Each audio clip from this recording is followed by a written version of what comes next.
Well, good evening, everyone. I think we are going to get started tonight, and grateful for a wonderful turnout. I know there's more on their way, and we just want to give Dr. Gail Struthers plenty of time because she's got her hands full with the whole Old Testament in 2 days. So grateful for her. As many of you know, she's a professor at Oak Hills Christian College for many years, I think since 1988. And very, very, very passionate about the Old Testament. She's been to Israel many, many times, and she's a student favorite at Oak Hills. And I think part of that is not only her knowledge, but her passion just to teach God's Word. And so we are so grateful to have her here tonight. But just a few announcements before I turn it over to her. Especially tomorrow, the library is going to be open. So we would ask people not to park. If you did it tonight, it's fine because they're almost closed for the night. But tomorrow they're going to be open for a good chunk of the day that we have class here. So if you could park on the side streets and so on and not in the parking lot here for the library because they're going to be going in and out of there. Where was that sheet? I forgot where I placed it on your... I know that there's going to be some big blocks. We're going to do one break tonight, so I think we'll go for about an hour and a half, hour, 45 minutes, and then we will have a 15-minute break. But if anyone needs to get up and use the restroom, feel free to do that. We did make a small batch of coffee if someone needs to go back in the fellowship hall. But in our break time, I will have drinks and snacks, and we'll have plenty of time where you can gather that tonight. Where our plan is going to 9:30 tonight, and then tomorrow we will be starting here at 8:30. And again, there'll be some breaks in there, and we will have lunch. Sissy's making a taco bar, so feel free. We're looking forward. We'll have lunch together, but and we'll go to 4:30 tomorrow. And so I think that's most of the announcements. Anything else, Pastor Alex, I'm forgetting? All right, I'm going to turn this over again. Welcome. So glad you're here tonight. Let's open up with a word of prayer. Father God, we just come before your throne, praising you. Father, we worship your holy and your wonderful name. Just thank you for an opportunity, Father, as we can study more deeply your word, and particularly the Old Testament and its importance, Father, God's story to us. And I just pray that as Dr. Gail Struthers teaches, that your Holy Spirit would just speak and just use this in our lives, Lord, that we would be more passionate about your word and as we teach others, Father. And so just thank you for everyone here tonight. And we just give you all the praise and glory. In Jesus' name, amen. Amen.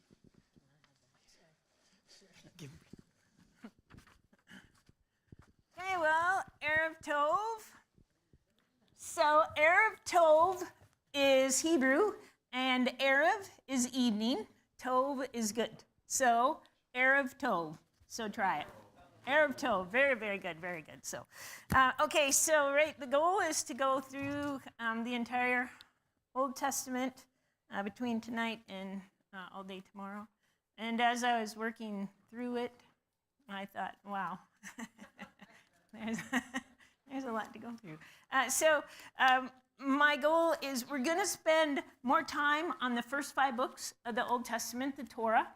And they are really foundational to the rest of the Old Testament. So we will spend all of tonight and a portion of tomorrow on the Torah. Hopefully, obviously, we're not going to be able to cover everything in great detail. You could take a class at Oak Hills on Old Testament. Just kidding. There are handouts for tonight, so they're over there by the door. You have to get one set of each pile.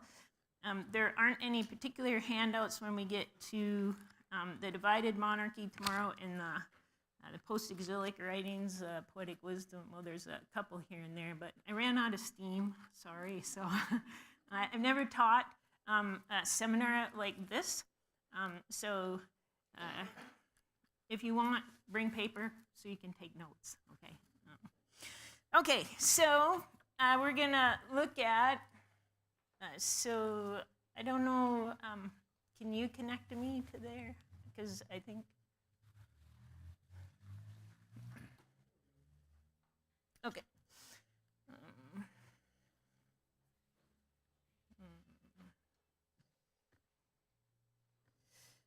So just to introduce the Old Testament, depending on how you count it, whether you go by chapters or verses or pages, it's a lot of the Bible. So 78% if you go by chapters. If you go by verses, it's 74%. And if you go by pages, it's 77% of our Bible. So it is a lot of the Bible. Now, for the most part, Christians are much more enamored with what part? The Old or the New Testament? Yes, the New Testament. So probably, I would argue that we should spend more time in the Old Testament. Let me ask you a question. What did Jesus' Bible look like? The Old Testament, right? Was there a New Testament when Jesus was around? Was there a New Testament when Paul was around? No, there was no New Testament. So what was their Bible? The Torah, the prophets, the writings, the Hebrew Bible, i.e. the Old Testament, was their Bible. And so that was their go-to. Turn in your Bibles to Matthew chapter 22. Matthew chapter 22. And so in Matthew chapter 22, it's Jesus' last week of living as a human on earth. And the religious leaders are trying to trip him up. So the Sadducees had to go at it. And the Pharisees it's their turn now to ask a question of Jesus. And so in verse 35 of Matthew 22, a lawyer asked Jesus, and he was testing him. And so he says, "Teacher, which is the greatest or the great commandment in the law?" And Jesus says to him what?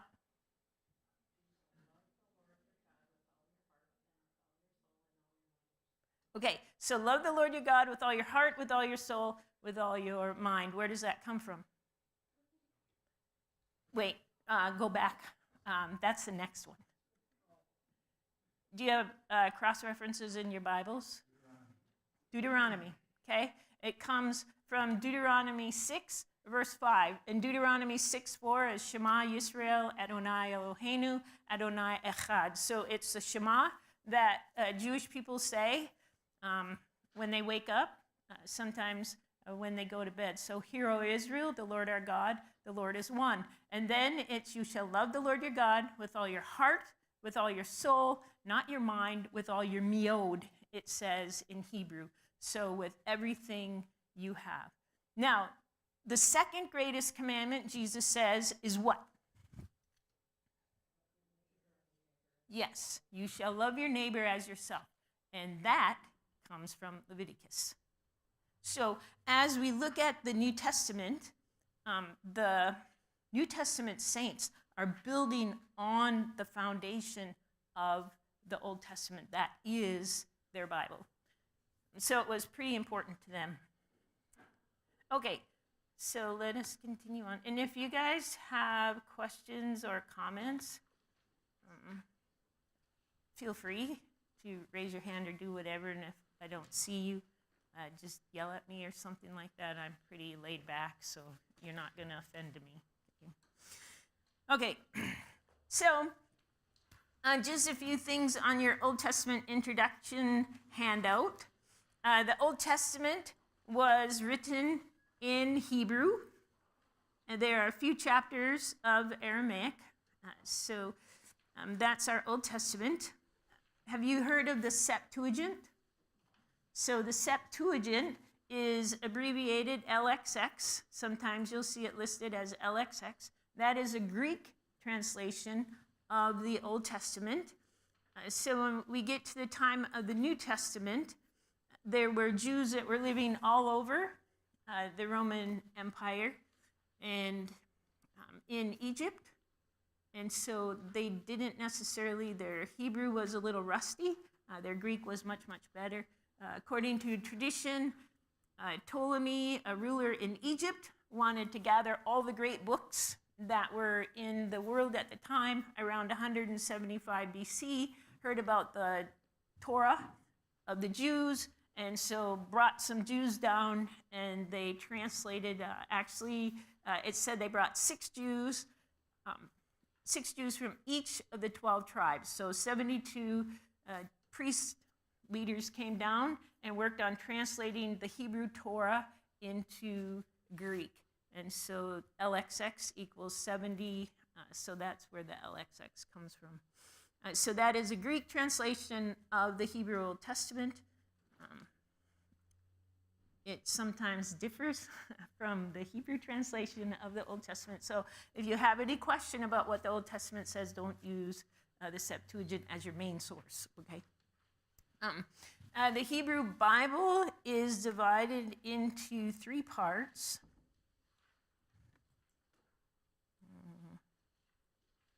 Let me see if this is, okay. So Hebrew Bible is broken down into the Torah. So the first 5 books are the Torah. The next section is called the Nevi'im. That would be what they call the prophets. And as you look at this, wait, I'll make it bigger. As you look at this, notice their prophet section is different from our prophet section because they have Joshua, Judges, Samuel, Kings, and then they go with Isaiah, Jeremiah, Ezekiel. Notice there's no Daniel in the prophet section. They have it in a different section. So the Joshua, Judges, Samuel, and Kings are the former prophets, and Isaiah through Malachi are what they call the later prophets. Then their third section is writing. Have you guys ever heard of a Tanakh? No? That's an acronym for Torah, T, Nevi'im, and Ketuvim, K. So sometimes Jewish people will talk about the Tanakh. It's just, they're saying the Hebrew Bible. So the writings look a little bit different than our poetic wisdom section. Those books are included, but notice Ruth is in the writings, Lamentations, Esther, Daniel, Ezra, Nehemiah, and Chronicles. Now the Hebrew Bible has 22 books in it, and in our Bibles we have 39. So did we add a few? No, it's because they count them differently. So in the Hebrew Bible, exactly the same books. Notice that we don't have 1st and 2nd Samuel in the Hebrew Bible, it's just Samuel. Okay, initially Samuel was one book. We don't have 1st and 2nd Kings. Again, initially Kings was one book. You have the book of the 12. So all those, what we call minor prophets, were all joined together and counted as one book instead of 12. And when you go down in the writing section, you have Ezra, Nehemiah, and Chronicles. Ezra, Nehemiah are put together. We don't have 1st and 2nd Chronicles, just Chronicles. So even though we have a different number, the content is the same. Okay, and then just introductory stuff, the last thing on the introductory section before we get into the Old Testament overview. You maybe have heard the first 5 books called the Pentateuch. So the Pentateuch, Penta means 5. So it's 5 tukos. It has the idea of 5 scrolls. So we know it as 5 books. So it didn't get that name. It suggested that the early church fathers are the ones that gave the Torah the name Pentateuch. Okay, so that's the introductory information. Now you have a handout that looks like, it's called Old Testament Overview.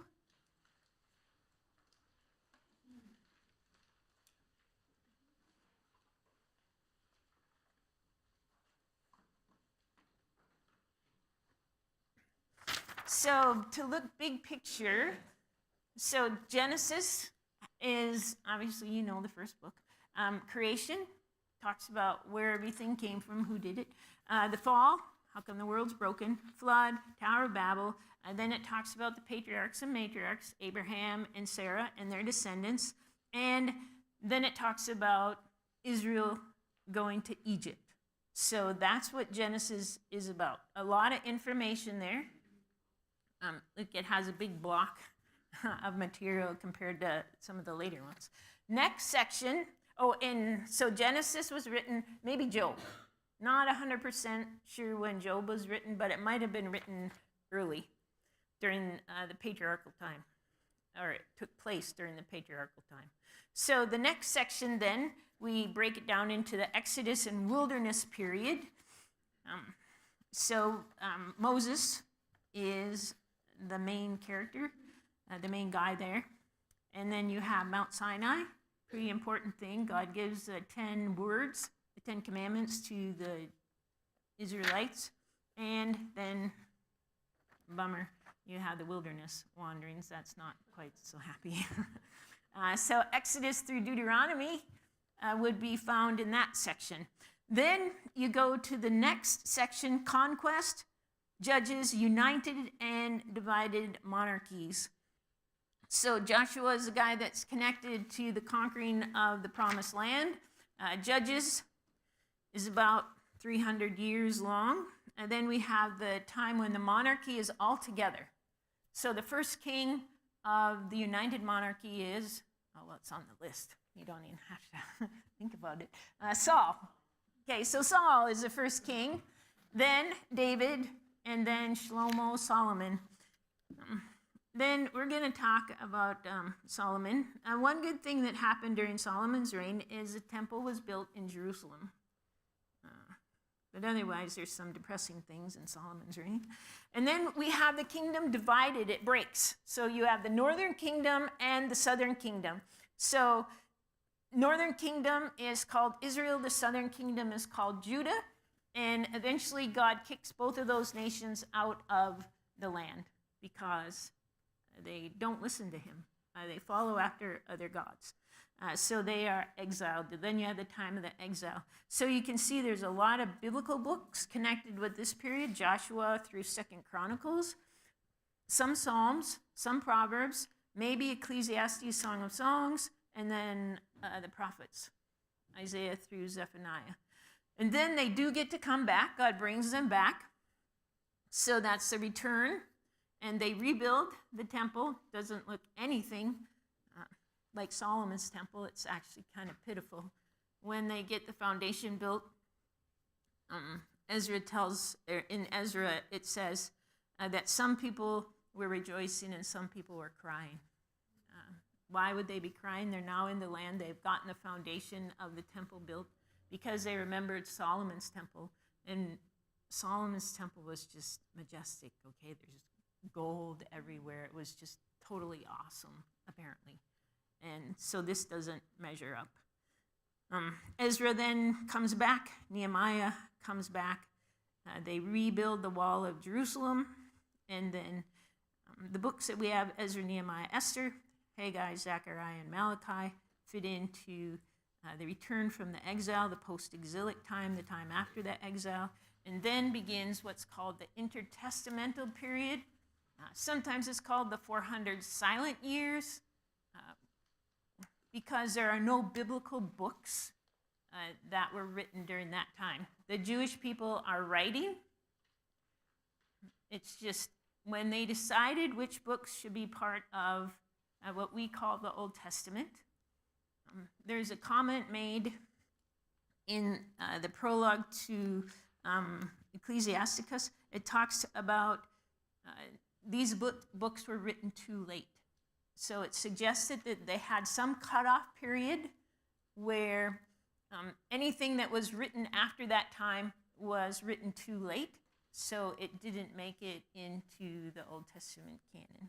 Now, who ultimately was behind the books that ended up in the Old Testament?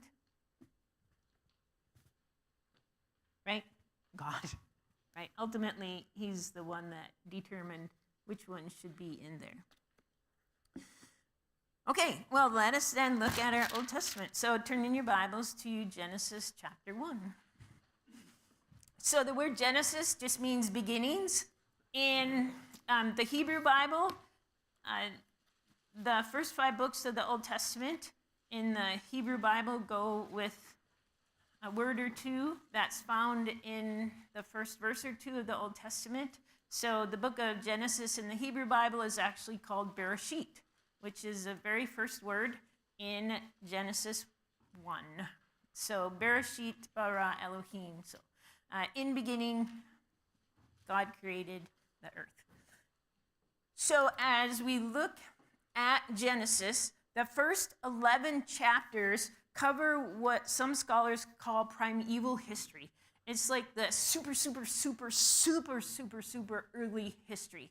When we hit chapter 12 and we reach Abraham and Sarah, remember Abraham and Sarah, they go to Egypt. So we're getting into the time where they actually know something about Egypt and Sumer, the nation over in Mesopotamia, like Iran, Iraq, over in that area today. So this is super early history. And so sometimes, they'll call it primeval history. So creation, the fall, the flood, and the Tower of Babel. Okay, so let us look at Genesis chapter 1. You guys, I'm going to assume, have a pretty good idea of what is in Genesis chapter 1. So God creates everything there is, right? He creates light, darkness. He creates the expanse. So when he got done creating, verse 2, the earth is formless and void, and it's just a watery mass. Okay, it's just water. And so then he separates and makes water below and water above. So now you still have a watery mass, but it's not as deep, apparently, as it was before, whatever that means, okay? And then, you know the story, he makes land and all that kind of stuff.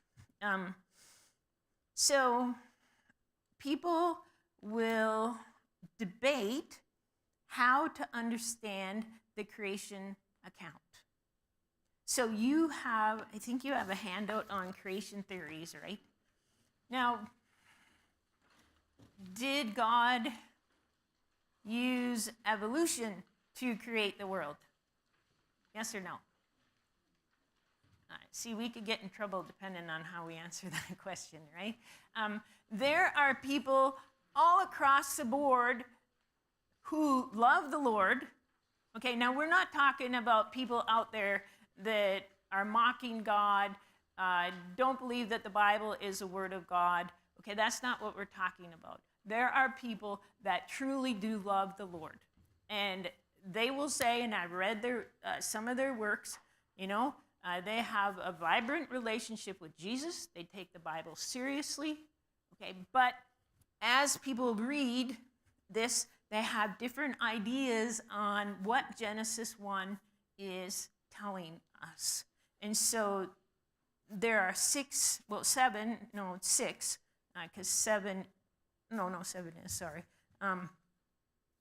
7 different ways to look at how to understand Genesis chapter 1.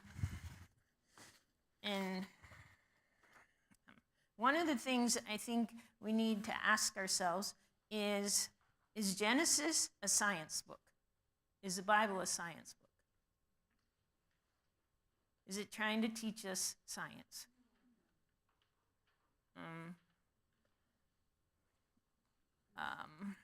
Psalm 113:3 says, "From the rising of the sun to its setting, the name of the Lord is to be praised." Is that true?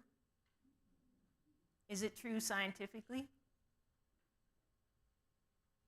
Does the sun rise and set? So the sun moves. The sun moves around the earth. And so the sun rises and the sun sets. The sun doesn't rise and set, right? Because the earth revolves around the sun. So why does the author of Psalms say from the rising of the sun? Because that's not true. Right? Scientifically, right? It's not accurate scientifically. So why does the Bible say from the rising of the sun till the going down of the same? It's writing from our perspective, right? So it's not meant to give us like pure science, like if you sat down with a biology text and it's expected to be scientific, right? So this is presenting truth, and in the case of Psalm 113:3, truth from obviously God and also a human perspective, right? Because from our perspective, we'll talk about, oh, look at that beautiful sunrise. Oh, look at that beautiful sunset. Isn't that gorgeous? When in reality, it appears that way to us because of how the earth is working. Does that make sense? Do you guys want to say something? Just, you can like contradict me. I really don't care. Because you don't believe what I say just because I say it and I have some initials behind my name. That really doesn't mean much of anything. Wouldn't you say that at some point, though, sometimes God supersedes science? Oh, Like the raising of Lazarus from the dead, oh, the parting of the Red Sea, definitely. all those kinds of things. So I agree with you, it's not a science book, but there are times that God has chosen to supersede science in a sense, as we even understand it from our perspective, Yes, and overrule that. yes, yes. Because he can do whatever he wants and he's in control. So exactly, he wants to raise a dead person to life. Yes, he can do that. He wants to part the Yam Suf that Moses and the Israelites go through when it talks about walls of water, when you know scientifically that is not possible. Water is self-leveling. Exactly. He can do whatever he wants. Yes, definitely, I believe he's very much a supernatural God. Yes, yes. So please don't hear me saying I'm doubting that he does miracles, because I don't think that's true at all. The question becomes, what is the Bible trying to communicate to us, and how do we use it? And I would argue sometimes we can maybe get in trouble because we try to make the Bible something it's not meant to be. So we have to make sure, what is it trying to tell us? So when you look at the theories of creation, there are a lot of different ways that people who actually love the Lord, well, yeah, well, I think Augustine, I would argue he loved the Lord. Would you argue, that early church father, Augustine, was he serious about God? Okay, right. Okay, so the revelatory day theory, this is Augustine. He believed this.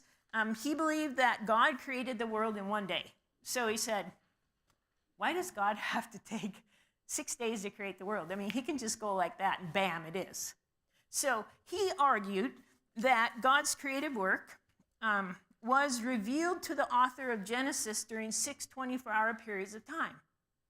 So when you read day one, now, I don't exactly know, but again, Augustine thought God can create just like that, okay? He doesn't need to take this long period of time to do it. So he just went bam, and it was.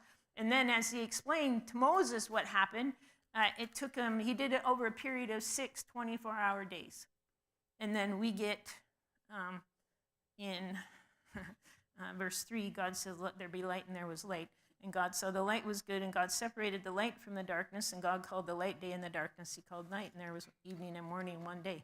So apparently that took, Moses had 24 hours of God talking about what he did in day one, and then we get, 3 verses. So that's what Augustine believed, okay? We're just going to talk about what other people believe. Another guy argues that what we have,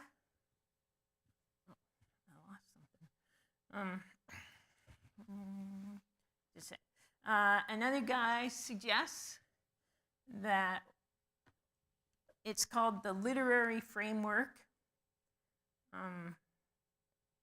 theory. Let's see if this will work. Okay, forget this. Okay, so from the beginning, start. Sometimes, okay, well, it's there. Okay, now go to this one. It doesn't. Sorry, sometimes when I load my slideshows and then I exit out of one and go to the other, I don't know why it doesn't work. So I'll start over. So what this guy does is he argues that, Genesis, sorry, I tried to be like organized and I put all my slideshows, I got them all up, but it might not. Oh, wait a minute. I think it's in this one actually. Or not. Okay, no, not that file. Genesis. Okay, creation. Okay, there it is.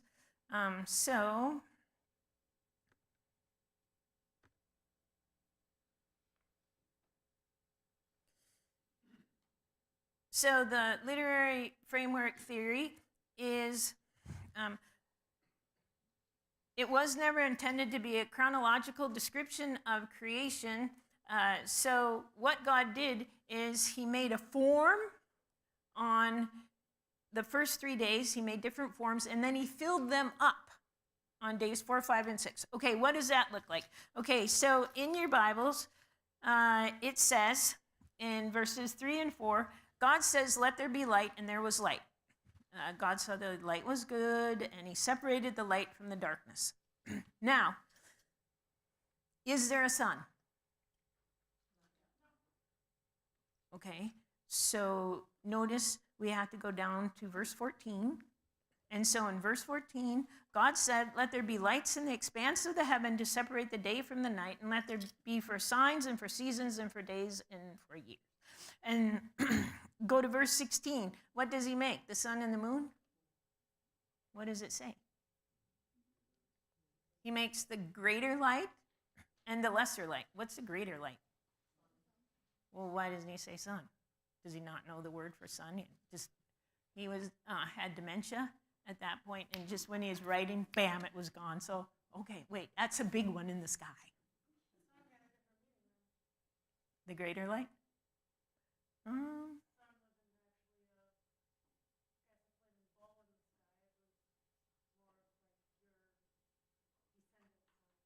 Your what?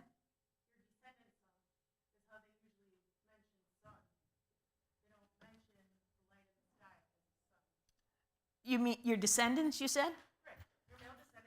Oh, no. They did have a word for son, which is different from your male descendant. So Ben would be the word, so it's an option.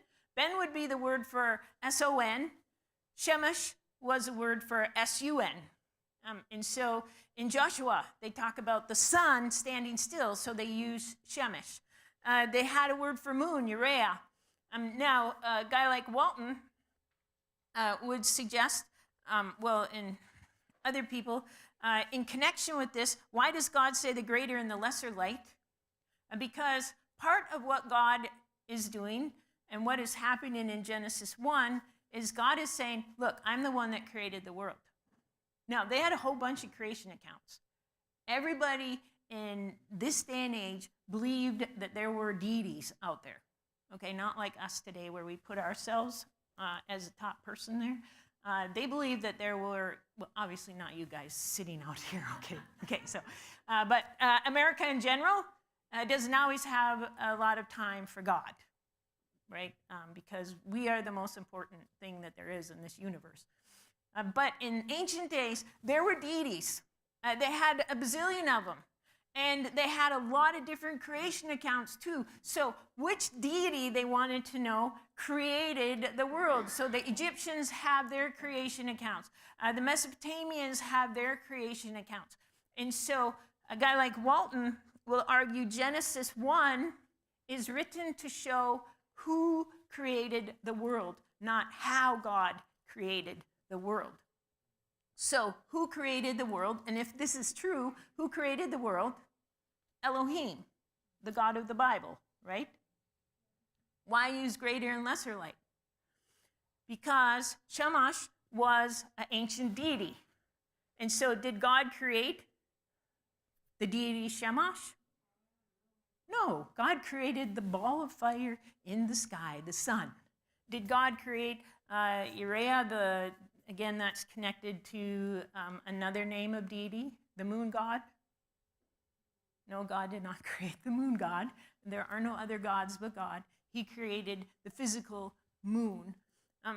So Walton argues that he, in verses 3 through whatever, 10, 11, 12, 13, the first 3 days he's creating a form and then he's filling it up.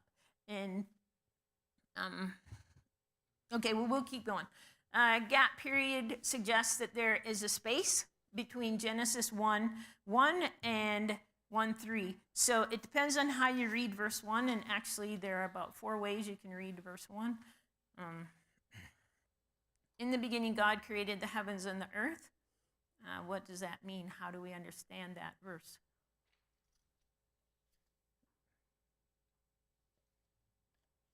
Did God do anything? Actually, in Hebrew, there are, again, 4 ways you can read it. Did God create ex nihilo? Out of nothing. Out of nothing. Okay, ex nihilo, it's just whatever Latin, I guess, word, and it means out of nothing. Did God create out of nothing? Did God use anything in creation? Does Genesis 1 prove God created out of nothing?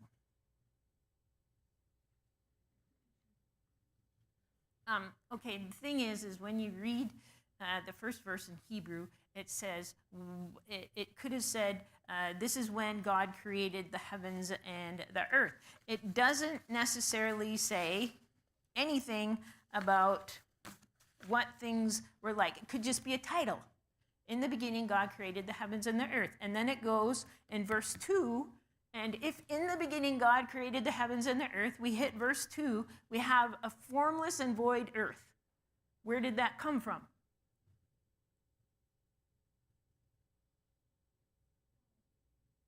Does it say it comes from God? No, because verse 1 is a title. Actually, of the 4 ways that you can understand the first verse of Genesis, there is one that would be creation out of nothing that would support that idea. The other 3 don't. So the Bible in verse 1 doesn't make a big deal about where the stuff came from. Why not? Isn't that important? Don't we need to know where the stuff came from that was used in creation? Okay, so today that might be an issue for us, right? But in the ancient world, no, the creation accounts, for the most part, always had something there. So it's like, you take a lump of clay and then you make something from it. So there was always something there that they used, for the most part, to create things. So they didn't really care where the original stuff came from. They just cared who it was that made it what it is today. Does that make sense? Okay, so that's that one. Gap theory then, 1 and 2.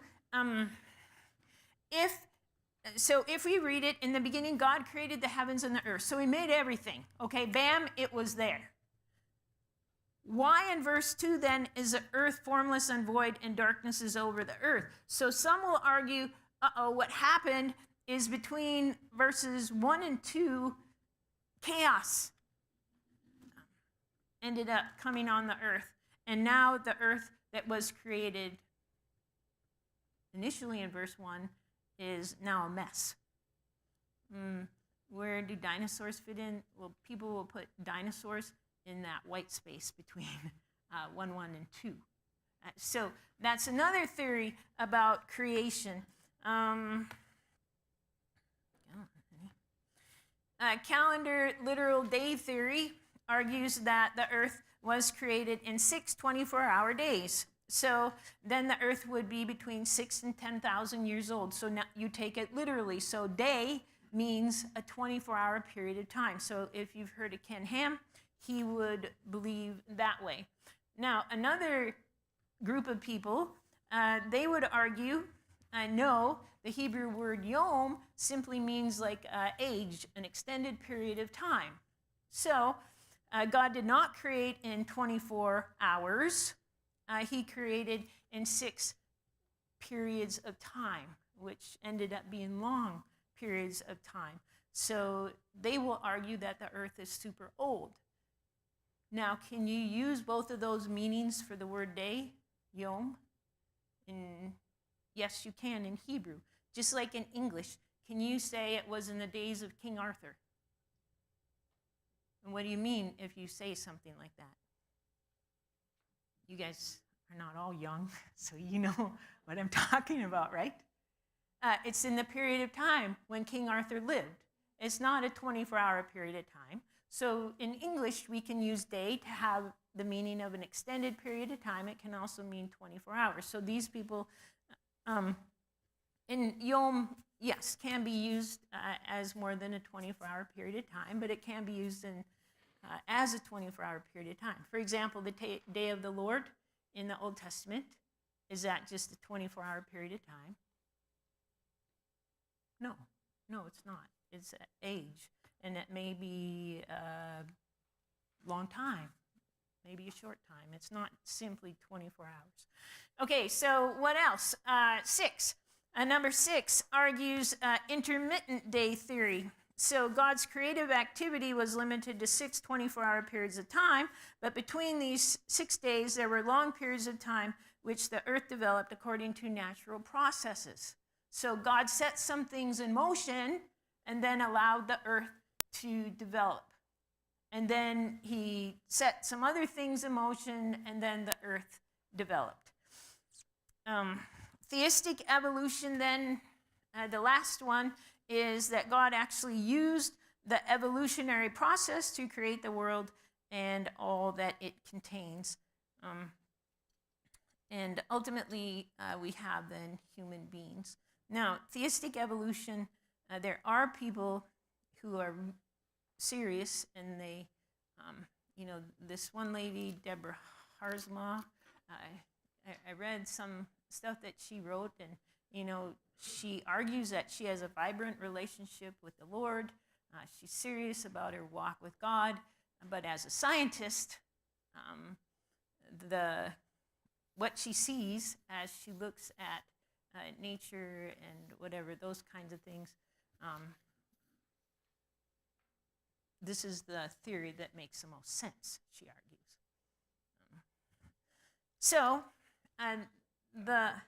Go ahead. Yes. What are these, like, calendar, days, intermittent day theory? What do they do with the language, like, there was morning and there was evening, and then God rested, and Right. the rest of the language? They would argue that it's not meant to be taken as, in essence, a scientific text, but it's a literary text. It's telling a story. Okay, so they would read it a little differently. And intelligent design is not a theory, but it's the idea that they talk about irreducible complexity. You think of our body parts and like our eye, how complicated that is. How could that evolve? Because you have to have so many pieces that work in order for it to work. It'd be like saying a computer could evolve. So if you put a bunch of nuts and bolts and things like that, maybe give it a little head start, that if you let it sit together long enough, they'd eventually make a computer. That seems a little bit of a stretch. So irreducible complexity says there has to be an intelligent design, and that there actually is an end goal. Whoever the intelligent designer is, that there is an end goal. Obviously, we would say God is the intelligent designer. So, just to say that there are, again, and we're not talking about people who are mocking God, but people who love the Lord believe in these different theories as they read Genesis. I'm a little bit convinced that as we read Genesis, it was written in ancient times, and it was at least one of the things Genesis 1 is trying to do, again, is show who created the world, which is why we have God creating the greater and the lesser lights, because he's not, again, creating these deities. And another thing is in verse 21, how do your Bibles read in verse 21? God created what? The what? Great. Y'all have sea creatures? Sea monsters? Right. I don't know. Some version had red whales. One of my students said they had whales in there. But it isn't whales. It's a word that's connected like with dragon and sea serpents used in other parts of the Old Testament. It's not super common. But in ancient, I don't think I have a picture of that slide. Oh, that's too bad. Wait, let me see if I can find you one. Oh, wait, I think Genesis 1. Wait, let me see.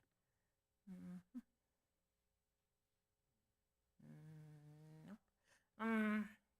Okay, well, in the ancient world, they had okay, give me a minute. I'm going to find the picture because it's bothering me that I can't show you the picture. I can't remember what file it would be in. Creation picture. There, maybe Walton. Here it is. This is it. Can you see that okay? Okay, so you see the temple on top? Okay, and then you have a vault that's supporting the temple, and so it's a watery vault, right? And then you have the mountains that are holding up the dome, the vault of heaven, and you have your land, and can you see the pillars? There's some pillars underneath, and the pillars hold up the land. And then see that thing underneath there that doesn't look very friendly? That little brownish, it's like a sea serpent, a monster, like the Loch Ness monster, only maybe meaner looking. So that's the serpent that rules the underwater, rules the water, rules the oceans. The ancients, they say, had kind of a very, very, very healthy respect for the oceans, and they were afraid of the sea serpent. And so you didn't want to fall because the sea serpent was going to eat you. And so in Genesis 20, whatever it was, a sea serpent, 21, it's argued that that's what God, or that's what whatever God had Moses write, because God created even that sea serpent that ancient people are afraid of. God is the one that created that. And when you read in different parts of the Old Testament, it talks about Leviathan. Okay, who's in charge of Leviathan? God. Okay, so the Bible clearly shows who is in charge. So as I read Genesis 1, I see that it's trying to teach us who it is that created the world. So what is a question that ancient people are asking? They want to know which deity is responsible for creating the world. And so Genesis 1 gives the answer. It's Elohim, the God who later calls Abraham and Sarah and their descendants. Okay, it's not any other God. It's the God of the Bible that is the creator. Okay, so comments, questions?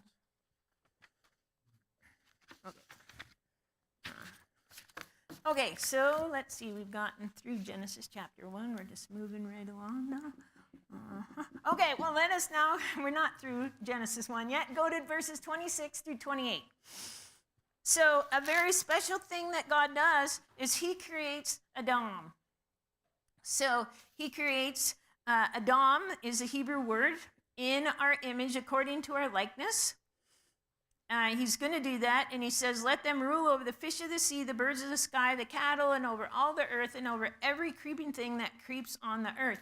And in verse 27, God created Adam in his own image. In the image of God, he created them. And then what does it say? Male and female, he created them. And in verse 28, God blesses them and says to them, be fruitful and multiply, fill the earth and subdue it, and rule over the fish of the sea and the birds of the sky and over every living thing that moves on the earth. So, two things. God creates Adam, so he creates human beings in his image and according to his likeness. And what does that mean, to be made in the image of God?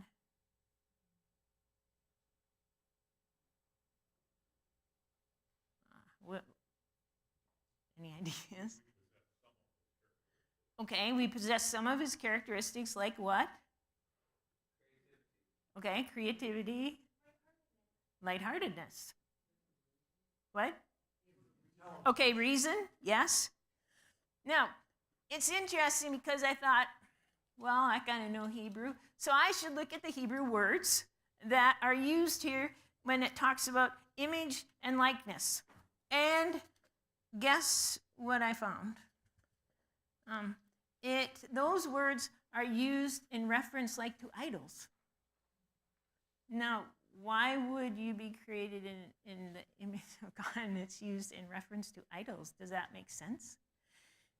Well, it suggested that what this is communicating here, and not that we don't have all those other things, but what Genesis 1 is communicating is in the ancient world, again, Genesis 1 is written in a period of time, and so they're going to answer questions that are bubbling up in the ancient world. And so one of the things they had in the ancient world is they had physical representations of their deities, and they would have them in their temples. And then Babylonians had a New Year festival, and once a year they would take their deities out and haul them around so that people could see them.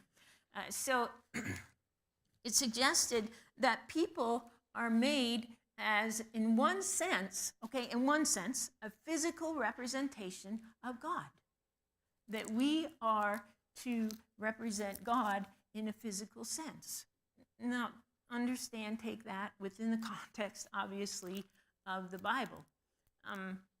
Is that something that Christians are supposed to do? We're supposed to look like Jesus, aren't we? And obviously, I don't look like Jesus because I don't have a beard. I can't grow a beard. I don't care about growing a beard. So when it says, look like Jesus, walk like Jesus, be like Jesus, be Jesus' hands and feet in the world around you, what does it mean? So you have a beard out there. So you're more like Jesus than the other people that don't have beards because Jesus would add a beard, right? No, that's not what it means. What does it mean? Act like him, right? What's in here is what it's supposed to be. And so, again, it suggested that that's kind of the idea. And then what does God do? God gives people a job to what? Take care of his world. Okay? Rule and subdue the earth. That's a regular rule word. Okay? It's not, just kind of sorta. It's used in other places of people who actually rule. That makes sense to me. Now, does that mean we don't have personality, creativity, all those kinds of things? No, of course not, because, we do, don't we? Oh, yeah, so it doesn't mean it. But the words that are used don't point to that, so they point to, again, physical images of idols. So I thought, well, that makes sense then. Way back here, people are supposed to be God's representatives on earth. They're supposed to represent God and rule and subdue and take care of the world like God would take care of the world. So that's kind of cool. Okay, now then let us continue on. And Okay, so.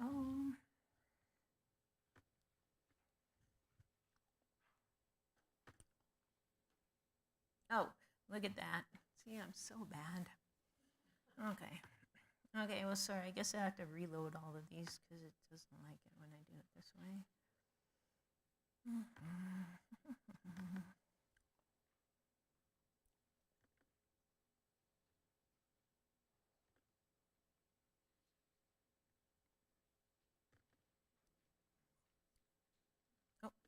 okay, well, okay, forget that one. Okay, we'll just do a different one. Okay, so blah, blah, blah, open.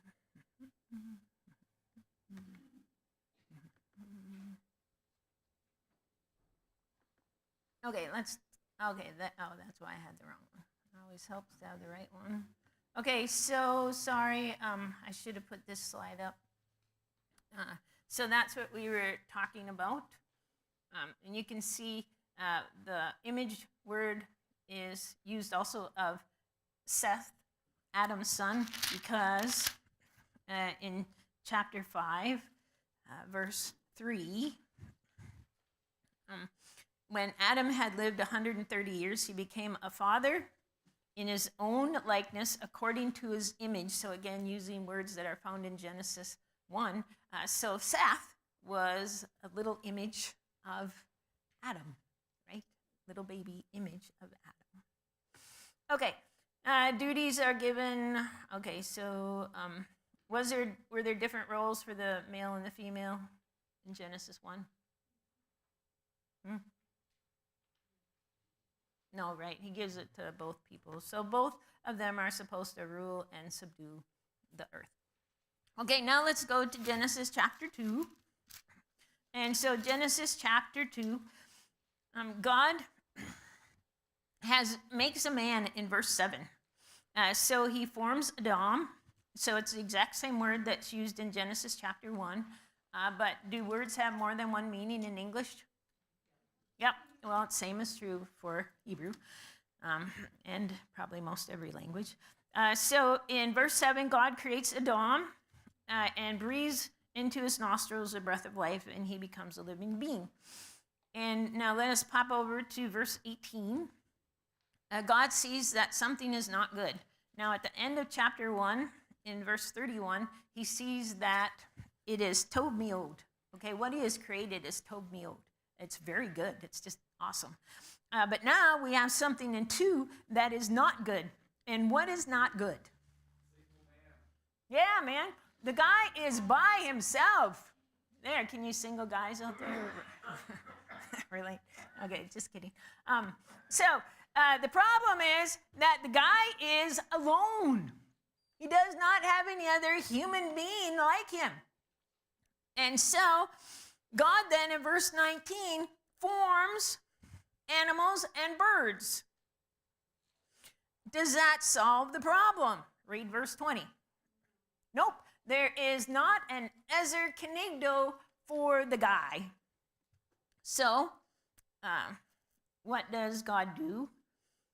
Verse 21, he causes deep sleep to fall upon the guy. We always read it as ribs, but it's used like for the side of buildings and things like that. And when you get down to verse 23, bone of my bones, flesh of my flesh, it seems like God kind of grabbed a chunk from Adam's side. Okay, however that works. And so then he forms a woman from what he took from Adam's side, brings it to the guy, and the guy is pretty pumped. This is bone of my bone, flesh of my flesh. She shall be called woman because she was taken out of a man. Now, what does it mean that God forms ezer kenegdo? So in your Bibles, what do you have? Verse 20.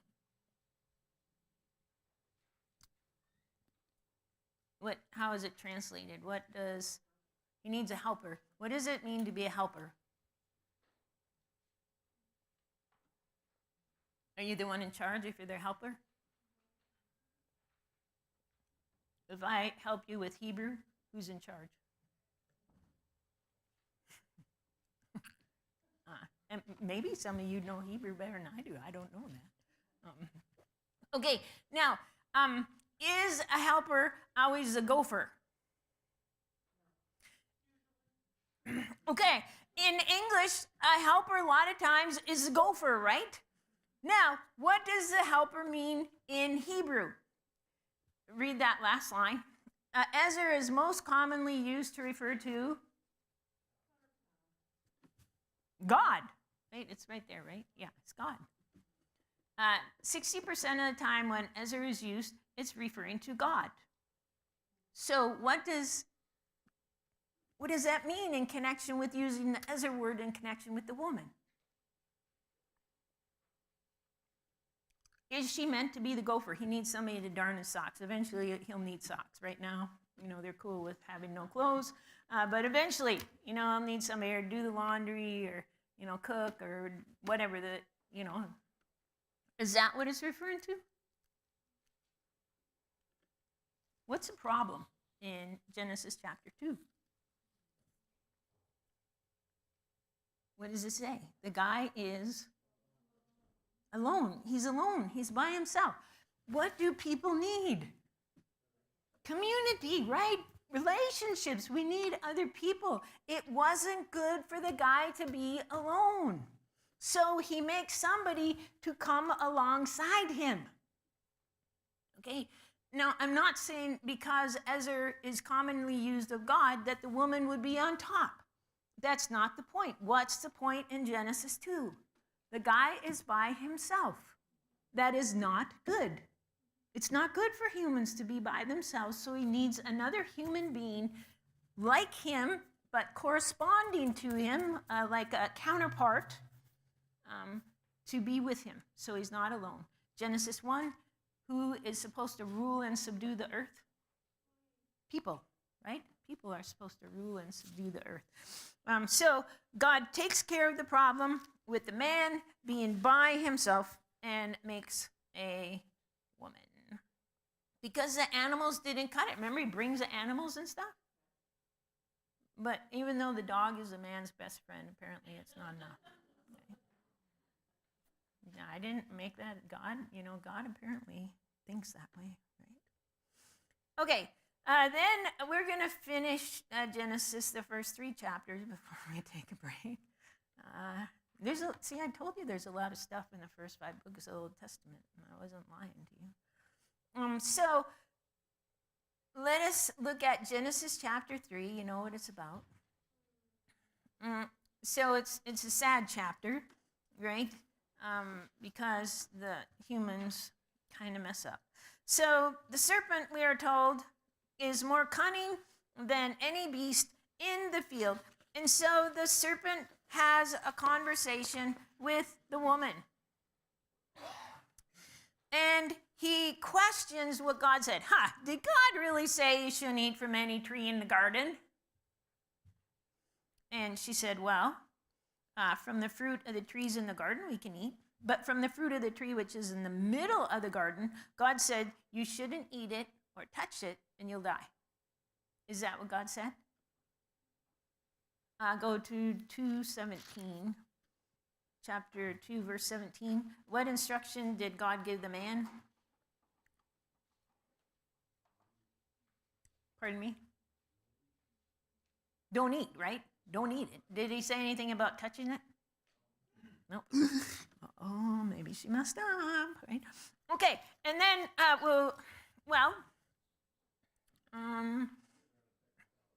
you have a technicality? Oh, yeah, technicality, yeah. He's smart, okay? He's smart. Now, we'll come back to what was said in verse 17 of chapter 2.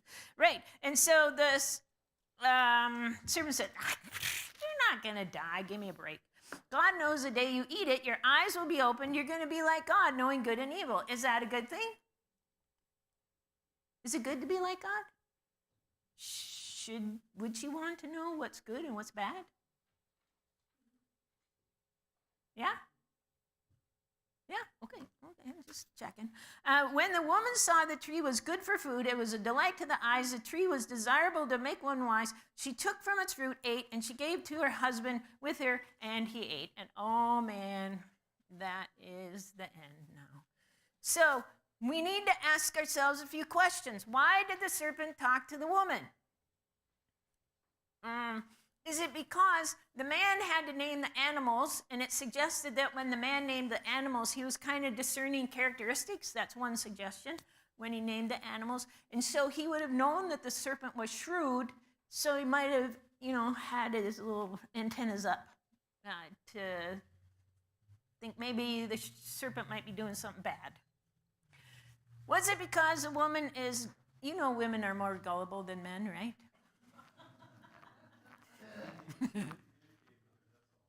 You what? No. Okay, well, we might not believe that. Okay. Was it number 3? The woman didn't get the command directly from God, so she was easier to deceive. Could that have played a part? If you hear something directly from God, how did the woman... Okay, well, that's the next slide. Okay, so maybe, what about this one? Is a woman more intuitive or spiritually discerning? Maybe the serpent saw something about the woman that he thought, whatever the serpent it thought, that the woman is a little bit, she might pick up on some of this subtle nuance stuff. And what about the woman and her words? Because it didn't say anything about touching the fruit, did it? Now, okay, so I like dark chocolate, and say for Lent, I gave up dark chocolate, and you knew that I gave up dark chocolate, and so what do? You open a Dove's dark chocolate, and you put it right there in front of me, and I touch that dark chocolate, and I pick it up. Where is it likely to go? Right there in my mouth, right? So one of the questions is did the woman distort God's word, or was she building a fence around it? If we don't touch it, we are not going to eat it. That's what the Pharisees did in Jesus' time. They built fences around the laws, but they ended up taking it too far. So that's an option. Maybe the guy didn't communicate the command accurately to the woman. So there's a lot of things we're not 100% sure. So where was the man when the woman is having a conversation with the serpent? Yeah, when you look at verse 6, you get the feeling, and now in the yous in there, when the serpent is talking to the woman, they're plural yous. But when you read in verse 6, it talks about her husband was right there with her. So she's having a conversation with the serpent, and the man is standing there listening to it, and he eats. So for whatever reason it is, those are some options of how we can look at it. And then when we keep on going, the Lord, it's in the cool of the day, in the afternoon probably, when the breeze comes, and the man and his wife hide from God, and the Lord calls to the man and says, "Hey, where are you?" And the guy gives themselves away. "I heard the sound of you in the garden, and I was afraid because I was naked." Whoa. In chapter 2, at the end of chapter 2, they were naked, running around buck naked, and they were just fine. Okay, having conversations, we'd argue with God, and that wasn't a problem. And now the guy says, he didn't have any clothes on. So, and God says, "Who told you that you were naked? Did you eat from the tree that I commanded you not to eat?" And the man says, right? Okay, and it's like emphatic in Hebrew. So look at what he says. "The woman whom you gave to be with me," yep, and then it's she gave to me from the tree and ate. Okay, well, that wasn't so good. So then the Lord talks to the woman. What is this that you have done? And what does the woman say? Now, did she say it's the serpent's fault? She says, the serpent deceived me. Did the serpent deceive her?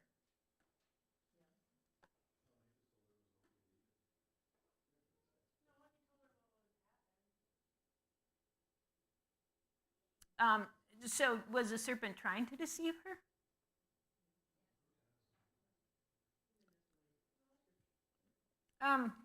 Did the serpent have the woman's best interest at heart? Okay. Different people will look at this different. Timothy in 2 Timothy, 1 Timothy 2, it picks up on this when Paul talks about women and what they can do. He picks up on this that the woman was deceived. That's what she says. So is she, two options. She's blaming the serpent, said, I was deceived, or she's saying, I was snookered. I got taken in by the serpent. So those are the two options. And I ate. And so then God goes, curses the serpent because of what he has done. To the woman, I am going to greatly multiply. And it really says in Hebrew, I'm going to greatly multiply your toil. It's the same word that's used in verse 17 in connection with the man. Cursed is the ground because of you, in toil you will eat it. So the man and the woman were supposed to take care of the earth, rule and subdue the earth. So it suggested that what this is referring to is it's going to be harder now. And we know when we get to the man that that's what God says. Thorns and thistles will come from the ground, right? It's going to be harder. So I'm going to greatly multiply your toil. In pain, you will bring forth children. Your toil and your pregnancies. And in pain, you will bring forth children. Your desire will be for your husband, and he will rule over you. So, question about how to understand that. Your desire will be for your husband, and he will rule over you. Is that the curse? That whereas before men and women were more on an equal footing, and now it's broken, and so there's going to be this fight, and he's going to rule over you. Or if Genesis, or if the Bible says there is communicating that when God made the man was to be in charge, so he's the head, and she was, the woman was always meant to be underneath the man, then that loving headship is now broken. And so it's going to be a constant fight. So we get the constant fight. And so, again, were they initially even, or was the guy always meant to be the head? And however it works both ways, the relationship is now broken. And that's very sad. So God's Tov Meod, good world that he made in Genesis 1 is now broken. Sin has entered the world because people disobeyed God. And now God is going to work his plan to make a way for people to have a relationship with him. Okay, so any comments, questions? Yes?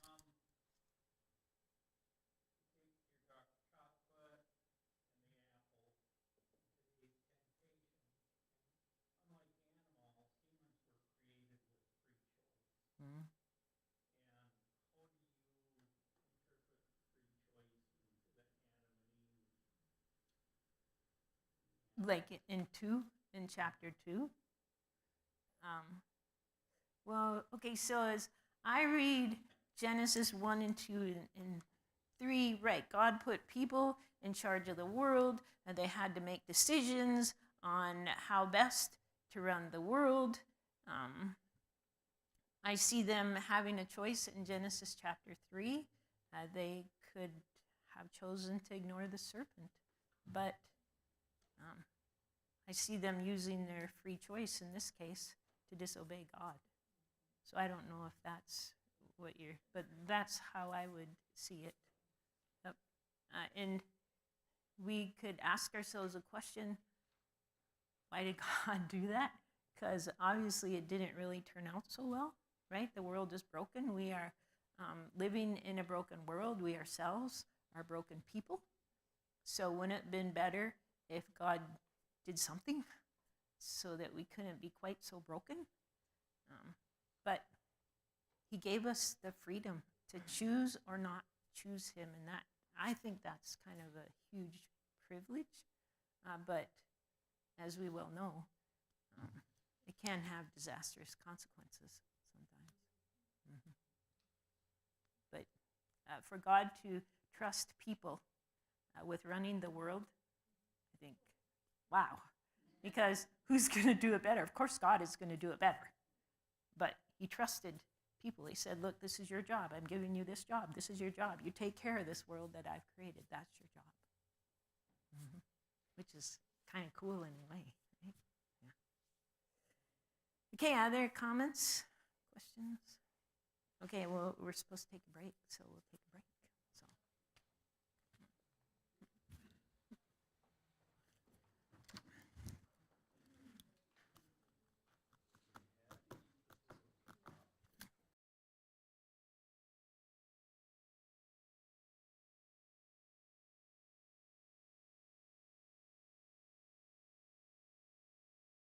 Hey, Becky, how are you? Oh, good.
let's come back together then.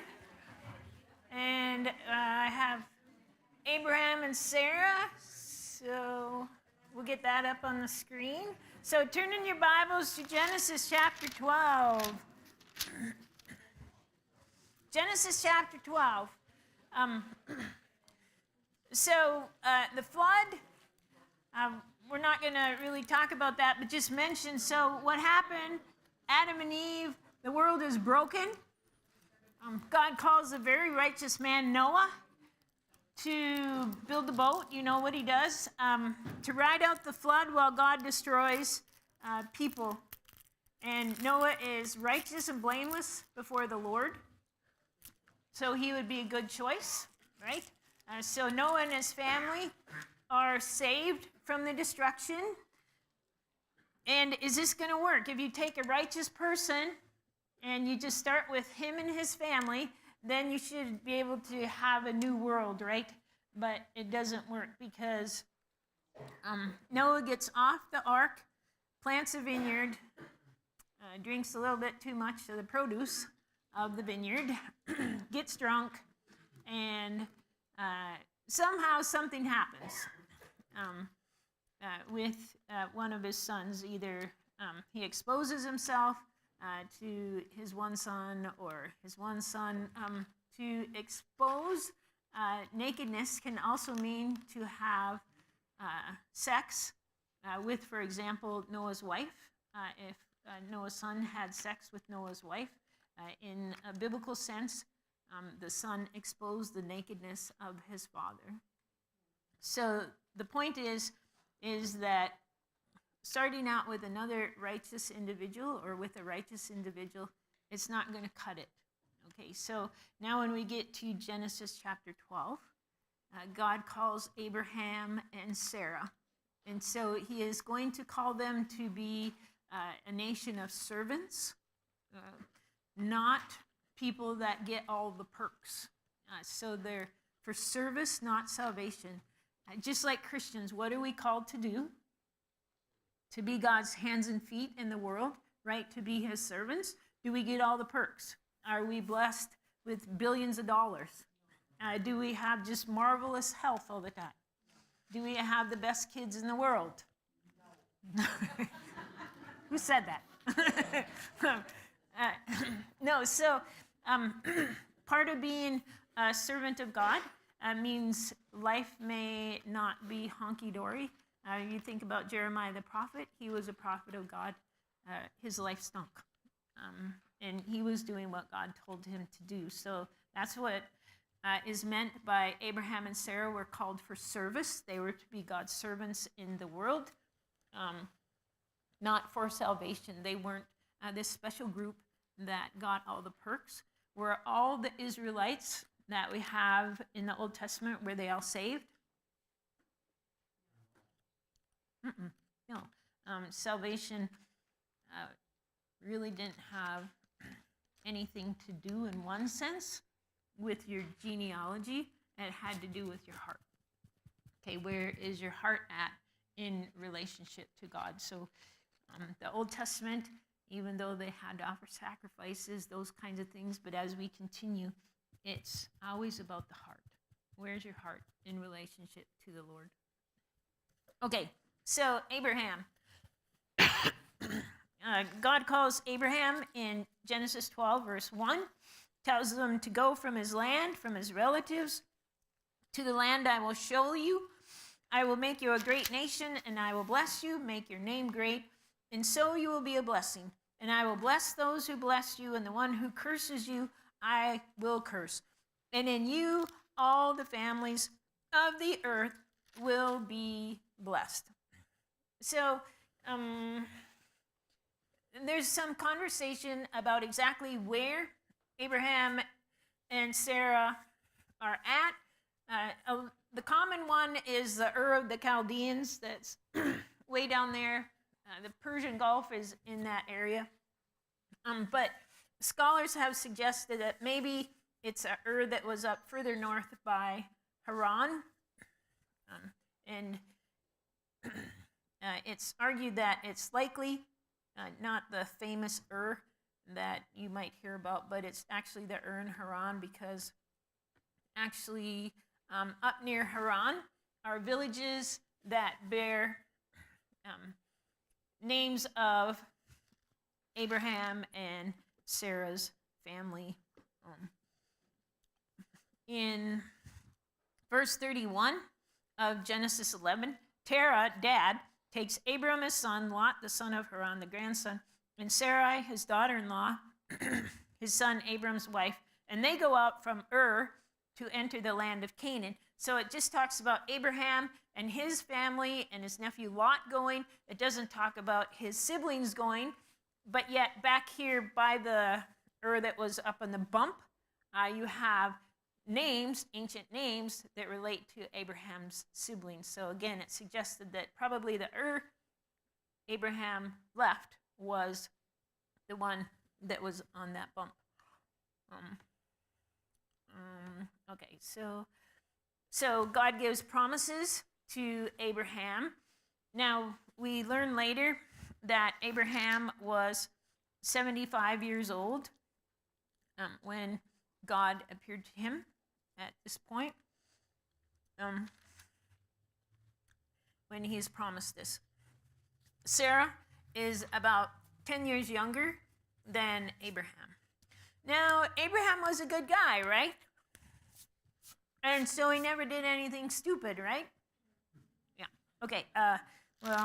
Okay. Read verses 10 and or let's look at verses 10 and following. So there's a famine in the land.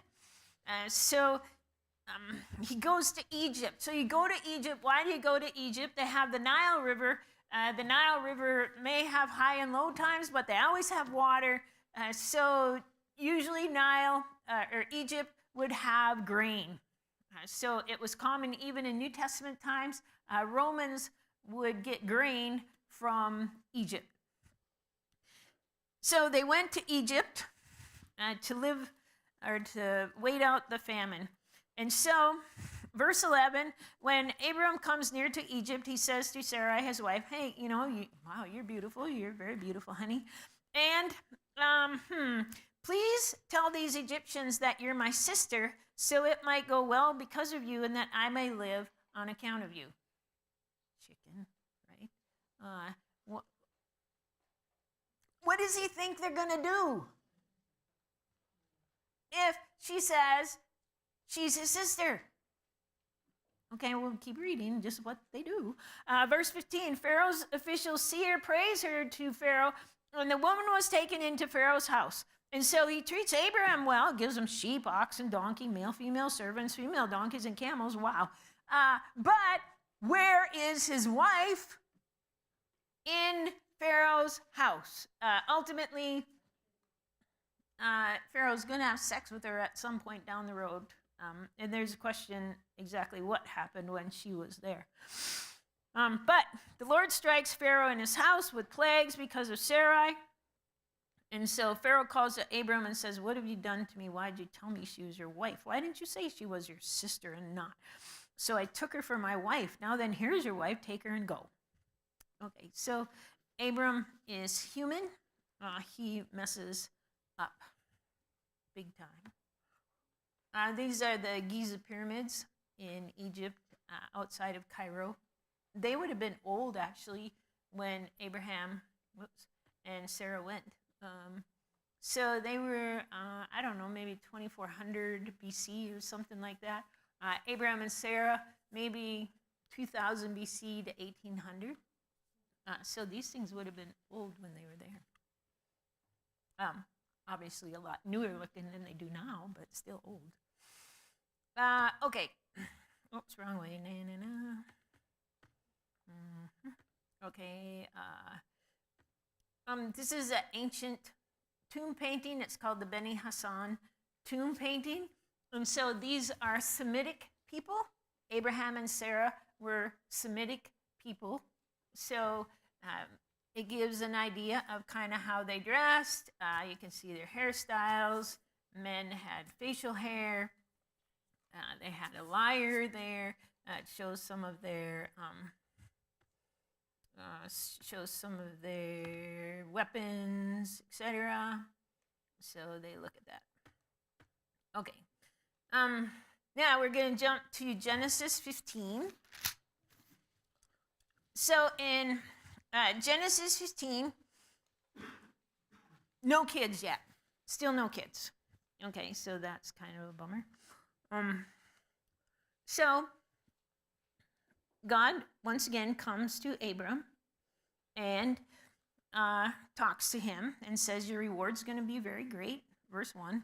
And Abraham kind of brings up the point, hey, I don't have any children.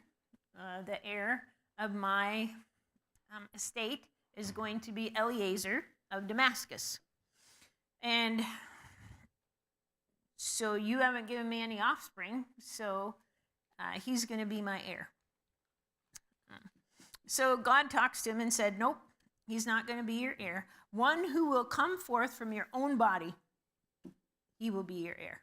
And then he takes him outside and he says, okay, look at the heavens, count the stars, if you're able to. Have you ever tried to count the stars?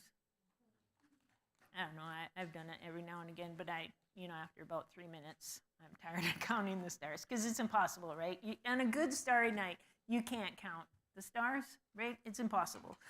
So if you can count the stars, this is how many descendants you're going to have. And in verse 6, what does Abram do? Genesis 15:6. He believes God, and what does God count Abraham to be? Righteous. What does it mean to be righteous? Yeah, right standing before God, right? Is Abraham saved? Oh, that messes us up, right? That's a New Testament word. So, is Abraham saved? For the moment. He has no guarantees. Okay. In the New Testament, it's kind of interesting because Paul, let me see if I find them. Okay, so in the book of Galatians, Paul is talking to the Galatians, and there are some people in this church that say there are certain things that you need to do to be saved. And they're of Jewish persuasion, these people are. So they say you need to keep the Jewish law, so the law of the Old Testament, and maybe the oral law that they had going for them in New Testament times, and you also need to be circumcised. And what does Paul do? He's arguing, no. Okay, that's not how it works. And he goes back in Galatians 3, verse 6. And, he's argued before that it's the Spirit. Okay, the Spirit is important. Not what you do, not the flesh, but the Spirit. And he brings up Abraham, and in verse 6, he says, even so, Abraham believed God, and it was reckoned to him as righteousness. So, is it by what you do? Is it by keeping the law that you're saved? Abraham lived before the law of Moses. Abraham in chapter 15 is not circumcised, and yet God considers him to be righteous, right before God. So I would argue, well, you could argue with me later too if you want, that's fine. I would argue Abraham is saved. If you're right before God, isn't that what we would call a saved person? Right before God? But again, we could just...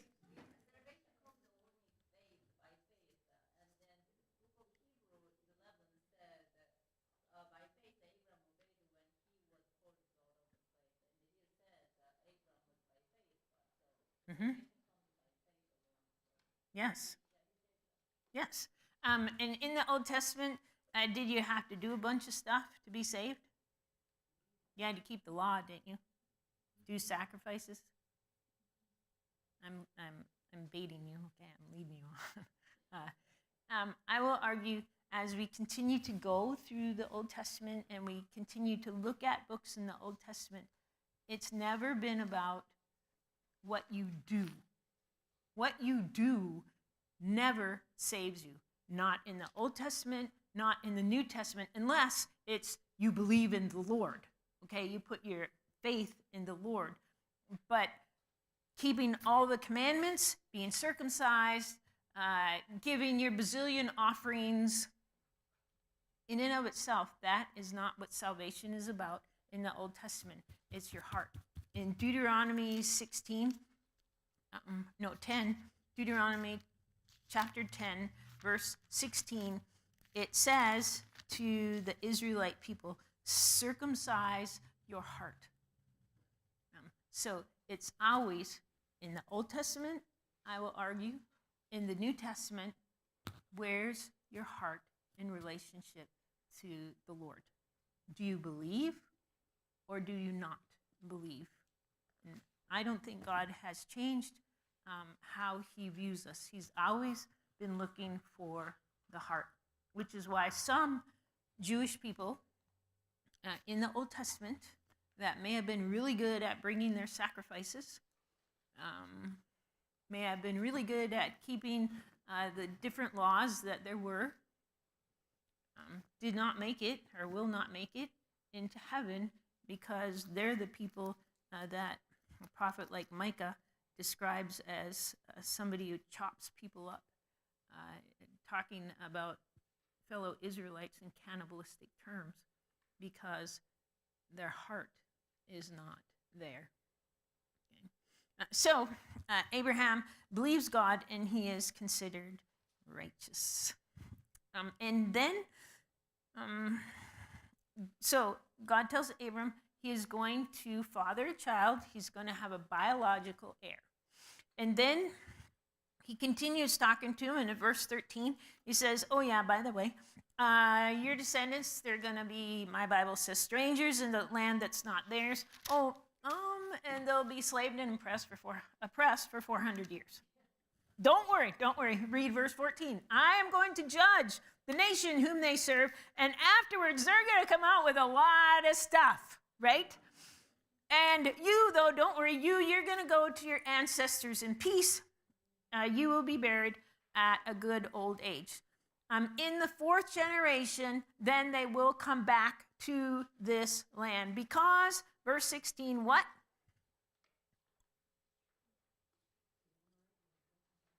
Yeah, so the sin of the Amorite isn't yet complete.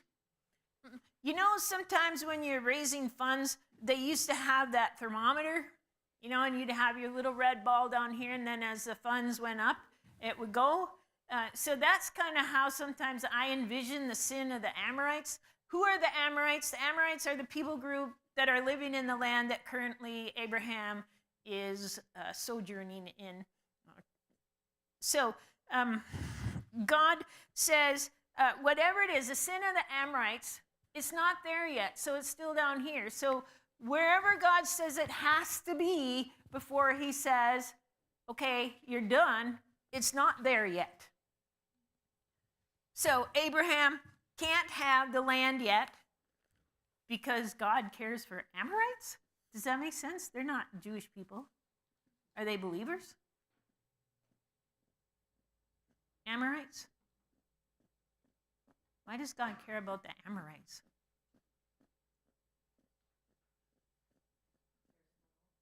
Yeah, he cares about all people, right? Who made people? God. God made all people, right? So God made all people. The Amorites are his people. He's choosing Abraham, right? And his family, and they're going to be servants. But does that mean God doesn't care about other people? No. In the book of Isaiah, God told Isaiah that Israel is supposed to be a light to the nations. For what purpose? To say, look what we got. You're going to go to, that hot place. We're going to be up there enjoying our lemonade. Is that God's attitude? No. I would argue, not even maybe I would argue, because who made people? God, right? Now, I would argue if people stiff-arm God and don't listen to him, yeah, they're on the wrong side. But if you are an Amorite living, I would say in the time of Abraham, or if you're a Canaanite living in the time of Joshua, are you going to necessarily be destroyed? Does he want to take you out? Because what Canaanite person ended up living, we know that this one lived, because it tells us in the beginning of Joshua. You remember Rahab? She had a questionable profession, right? And she was a Canaanite. And she lived. When they came and conquered Jericho, she and her entire family were saved from destruction. Why? Because she's one of the people that God said you're supposed to take down. Well, then why does she get to live? What does she believe?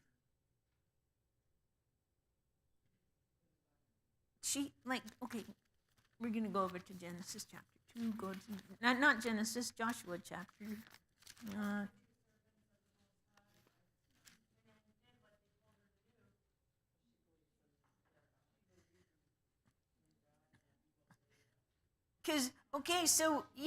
So when you look at Joshua chapter 2, right? Joshua chapter 2, so she has lied to the king of Jericho about the two spies. Nope, they're not here. No, they went off. They went out the gate before he closed it at dark. Lie. Okay? If the king caught her in the lie, she could be in big trouble, right? But she lies to protect the spies. Why? Because, verse 9, I know that the Lord has given you the land and that the terror of you has fallen on us and that all the inhabitants of the land have melted away or become demoralized because we heard how the Lord dried up the water of the Yam Suf before you when you came out of Egypt, like 40 years ago. And what you did to the two kings of the Amorites who were beyond the Jordan, on the eastern side of the Jordan River, Shihon and Og. When we heard it, our hearts melted, and no courage remained in anyone any longer because of you. For the Lord your God, he is God in heaven above and on earth beneath. So please swear to me by the Lord, since I have dealt kindly with you, that you will likewise deal kindly with me and give me a pledge of truth. Spare my father and mother and brothers and sisters and all who belong to them, and deliver our lives from death. So, who is Rahab trusting in? She's trusting in the God of the Israelites, right? Because she knows that they are going to win. And remember the faith chapter in Hebrews 11? Who's listed in the faith chapter? Rahab is listed in the hall of faith. Okay. And she is a Canaanite. So, God loves people who put their eggs in his basket, right? It doesn't matter if they're Canaanites or Amorites or whatever. God loves them. So in Genesis 15, whatever the Amorites have to do before they get kicked out of the land, it's not there yet. And when we fast forward to Israel and Judah, do they get to stay in the land forever? No, because what do? They mess up, they turn away from God as a whole, and so their thermometer reaches up to here, and they're gone. Okay, first the northern kingdom, then the southern kingdom. So Abraham believes what God tells him, and God considers him to be right before him. And now, when we get to chapter 16, Sarai, his wife, still doesn't have any children. Now, whose fault is it? I don't know. We don't know. So you don't know in these times, unless the husband fathers other children. Well, even then, I don't know. Things can happen. So she doesn't have any kids. So she comes up with a plan. She has an Egyptian maid, Hagar, and she says, okay, maybe the Lord has prevented me from having kids. So go into my maid that I can obtain children through her. Okay, why? Doesn't that seem a little hanky? Weird? So why does she do it? That's what they did in those days. Okay, it was something that they could do according to the customs of the land. Okay, according to the customs of that culture. Having children was super important. Carrying on the male family line was very, very, very, very, very important. And so if your wife could not have children, that was bad news. And so your wife may have a female servant, and it was legitimate in those days for the husband to sleep with his wife's female servant to try and get children. And if you keep a tally, then in one sense, those children go under the wife's tally. So they count as her kids. If she can't have children herself, she's providing her husband with a woman who can have children for her. So what they're doing seems a little goofy to us today, but in that culture, it was something that they would do.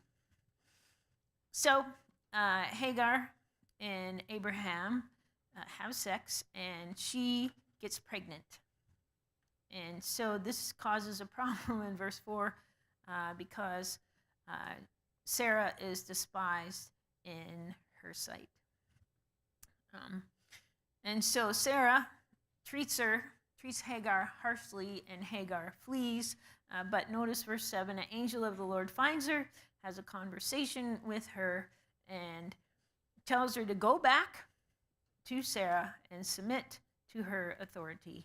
And the angel also tells her, I'm going to multiply your descendants, and they will be too many to count. Oh, well, that's cool, because now that must be the descendant through whom God promised Abraham to have a lot of descendants, right? Well, maybe we'd think that, but we'll find out we're wrong. So you're going to have a son. You're going to name him Ishmael, which means God hears. So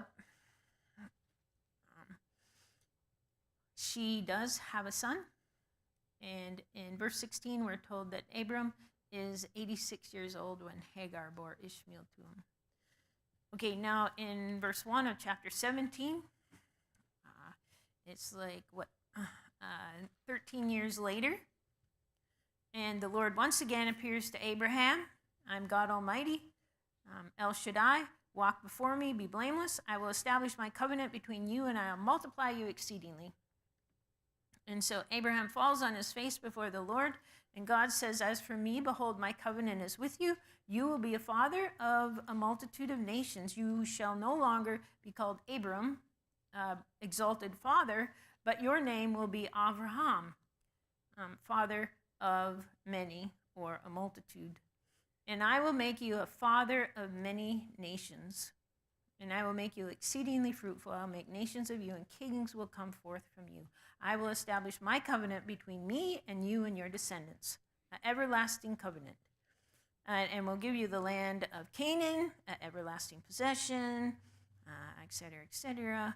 And then verse 10 brings up circumcision. Okay, so this is a sign of the covenant. Every male needs to be circumcised. Even servants that are born in your house are to be circumcised.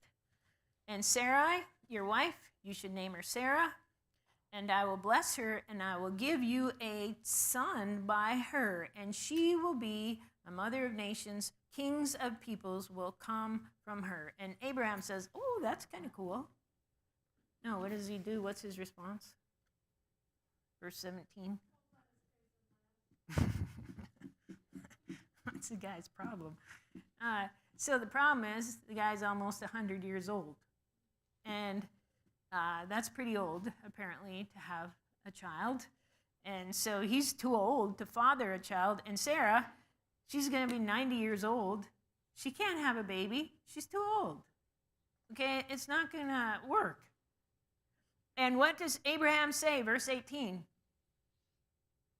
Oh, that Ishmael might live before. Abraham has a son, right?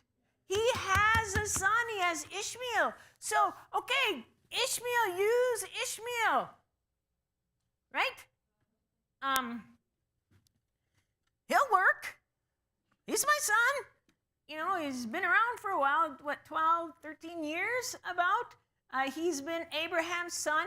He is Abraham's son who was born from Abraham's seed, right? So Abraham must be thinking that this is a kid of the promise, a child of the promise. And God said, nope, not happening. I mean, he will be blessed, father of 12 princes in verse 20. But my covenant I will establish with Yitzhak, whom Sarah will bear to you at this season next year. And Yitzhak, his name actually means he laughs. Because Abraham laughed when God told him that Sarah was going to give a child. And Sarah is also going to laugh in the next chapter. Okay, so then Abraham circumcises all the males. And in chapter 18, then the Lord once again appears to Abraham. And Abraham offers them a meal. And so they work on preparing the meal. And Sarah, in verse 9, is in the tent. And the Lord says to Abraham, I'm going to return to you at this time next year, and Sarah, your wife, will have a son. And Sarah's listening at the tent door. Now, once again, we're told that they're too old. And Sarah is past the time to have children. And so she laughs within and says, after I have become old, will I have the pleasure, my Lord being old also, so my husband is old also? And so the Lord asked Abraham, said, why did Sarah laugh? Shall I indeed bear when I am old? Is anything too difficult for the Lord? At the appointed time, I will return to you at this time next year, and Sarah will have a son. And Sarah was afraid, and so she denied that she did, but she really laughed. And the Lord said, nope, you did laugh. So both Abraham and Sarah laugh when they're told they're going to have a baby because they're just too old. Well, as we continue on, Sodom goes down. Go to chapter 20 in Genesis chapter 20.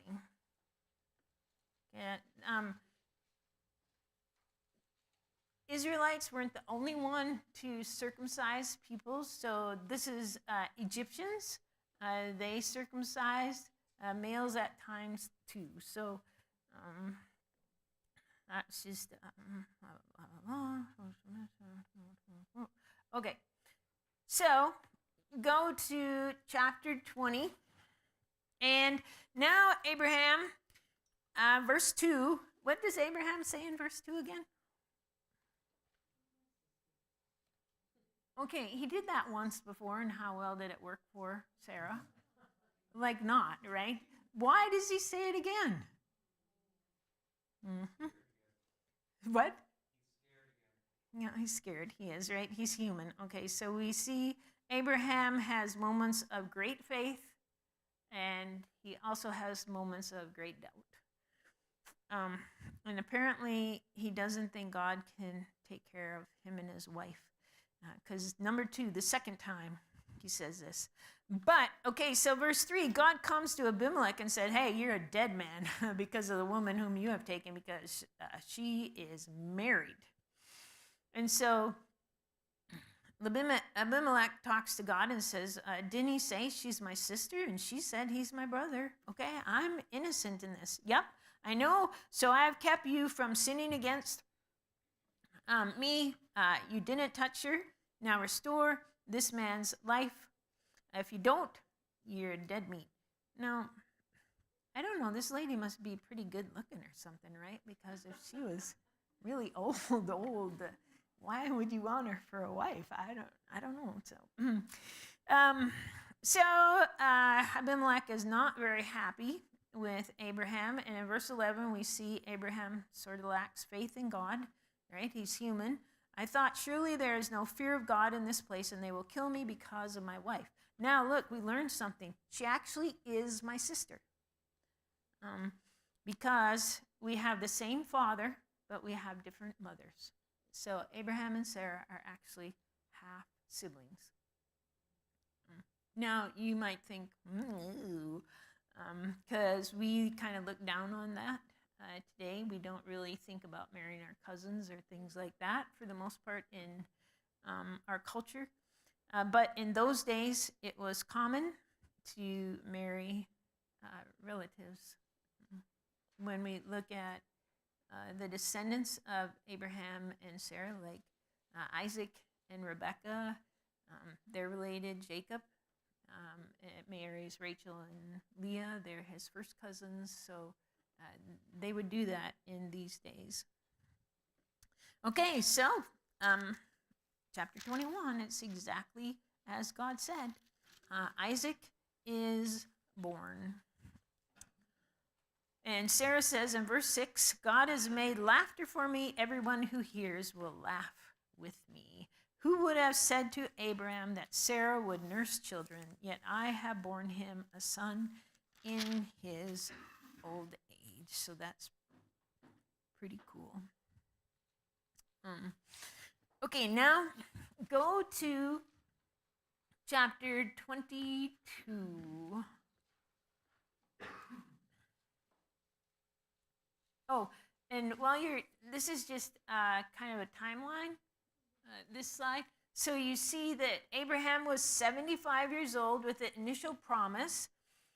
Then Sarah says, okay, go into my handmaid.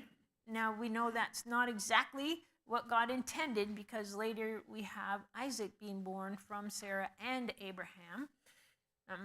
And so 86, Sarah would have been around 77. Promise of a son, 99. Sarah's 90, and Isaac is born.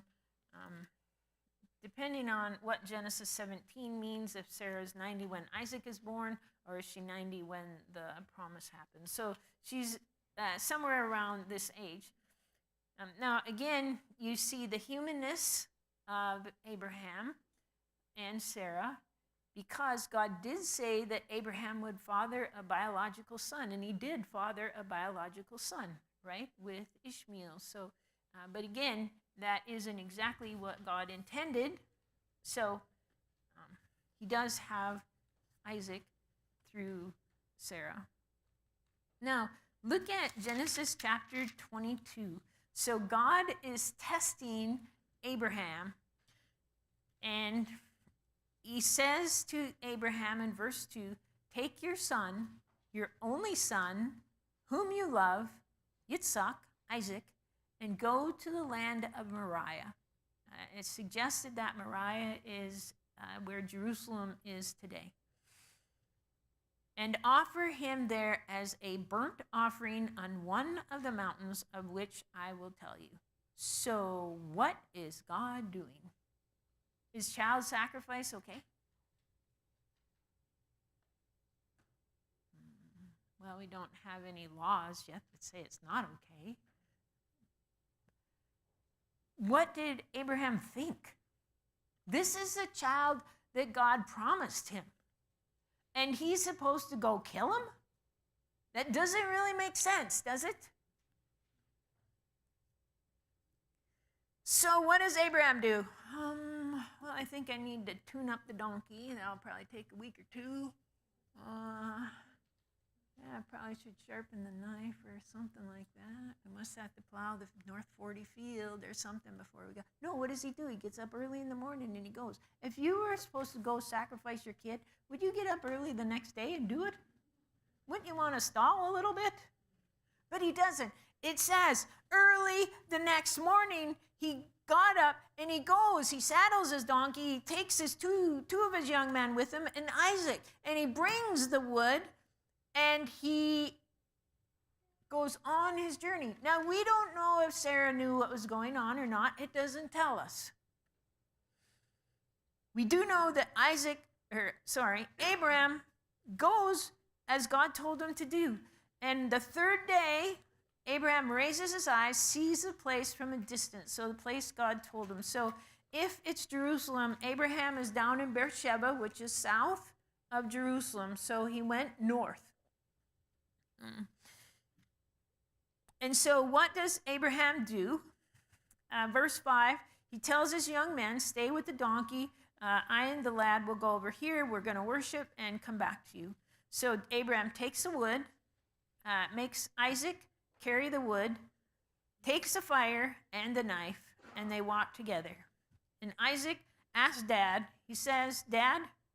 And Abraham says, yep, yes, here I am, my son. We have the fire, we have the wood. We're kind of like missing the burnt offering. Where's the lamb? Abraham says God will provide the lamb. And so they walk on together. Now, what do you think Abraham is thinking or feeling? The what? Oh, one slow kid. Oh. Maybe he thought they'd pick one up on the way or something, right?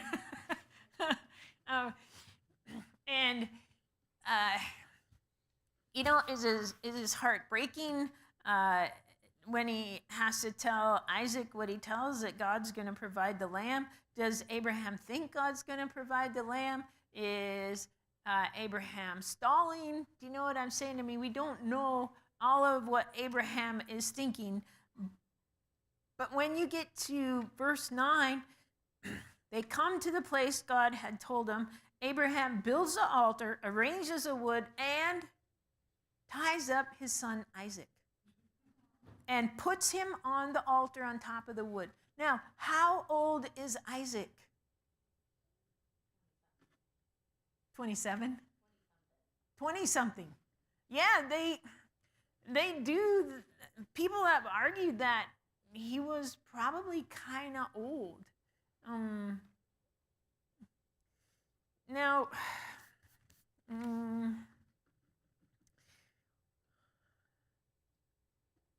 why did Isaac fight his father?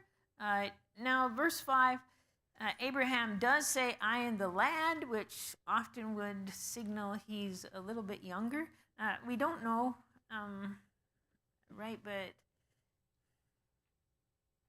he's not a teeny little kid, right? Because he can carry the wood. So did he look at Dad and think, Dad, what are you doing? I'm laying it on top of the wood. That's where the offering, you're going to offer me? Did he talk to his dad?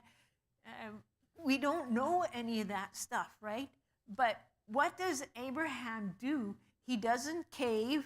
Okay, this is his shining example of faith, because he takes the knife to stretches out his hand, takes the knife in order to slay his son. And the angel of the Lord calls and says, Abraham, Abraham. And Abraham says, here I am. Okay, so don't do this. Now I know that you revere God. Didn't God know that before? Can't he know his heart? So why do we have to go through all this? Well, we don't have to. Why did he have to go through all this? Pardon me? What? I can't hear you. A test, right? And God is testing him. Now, we argue that God knows what's in a person's heart, right?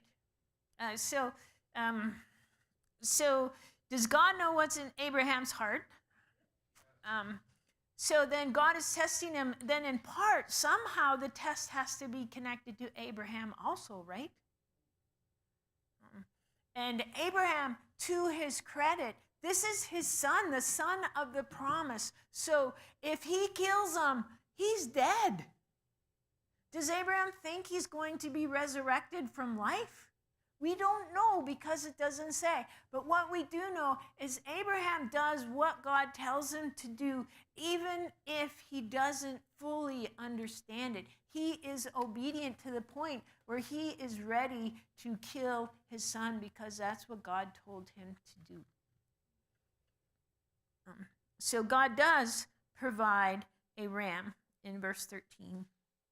And in verse 14, then God names the place, the Lord will provide. And the angel of the Lord then comes to Abraham a second time from heaven, it says. And the angel says, by myself I have sworn, declares the Lord, because you have done this thing and have not withheld your son, your only son. I will greatly bless you, and I will greatly multiply your seed as the stars of the heaven and as the sand which is on the seashore. That's a lot of sand. And your seed will possess the gates of the enemy. In your seed, all the nations of the earth will be blessed because you have obeyed my voice. So, Abraham had faith.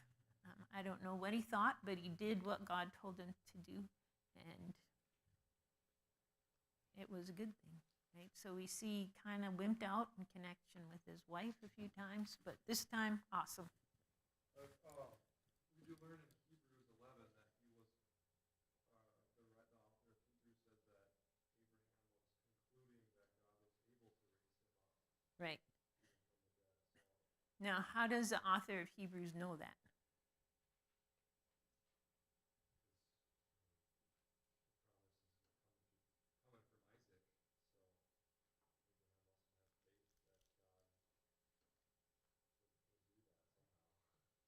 Could be. It could, and yes, I know that's what the author of Hebrews says. Sometimes the New Testament says things and you want to ask yourself the question, how do they really know that? Or are they assuming that that's what took place? Because as you read this, does Abraham have faith that Isaac is going to be raised from the dead? It doesn't say, right? But yes, you're right. The author of Hebrews argues that that's what Abraham thought would happen. Yep. And so maybe that is what Abraham thought would happen. The text in Genesis doesn't spell it out. Yep. Okay, any other comments, questions? Okay.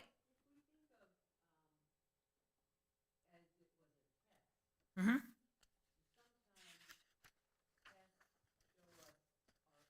Mm-hmm. Mm-hmm. Mm-hmm. Mm-hmm. Mm-hmm. Yeah, exactly. Yeah, that's cool, right? Mm-hmm.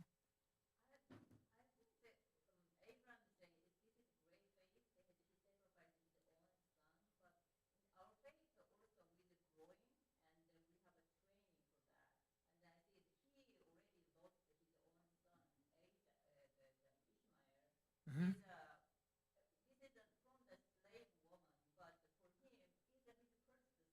Mm-hmm.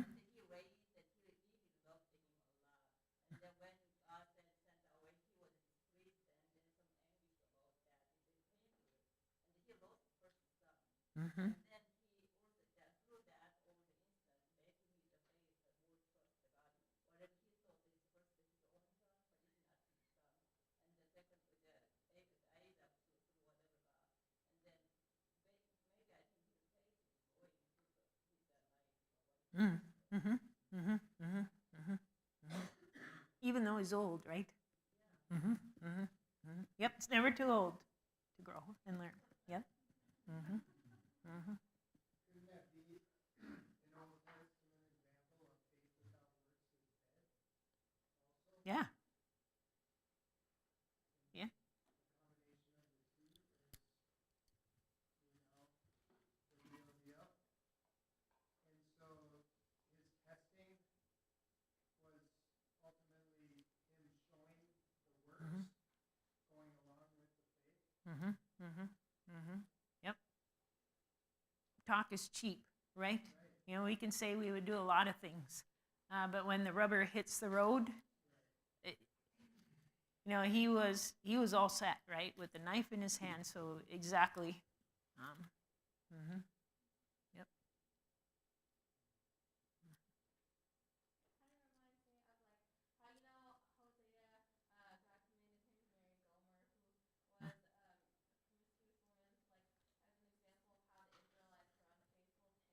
Mm-hmm. Mm-hmm.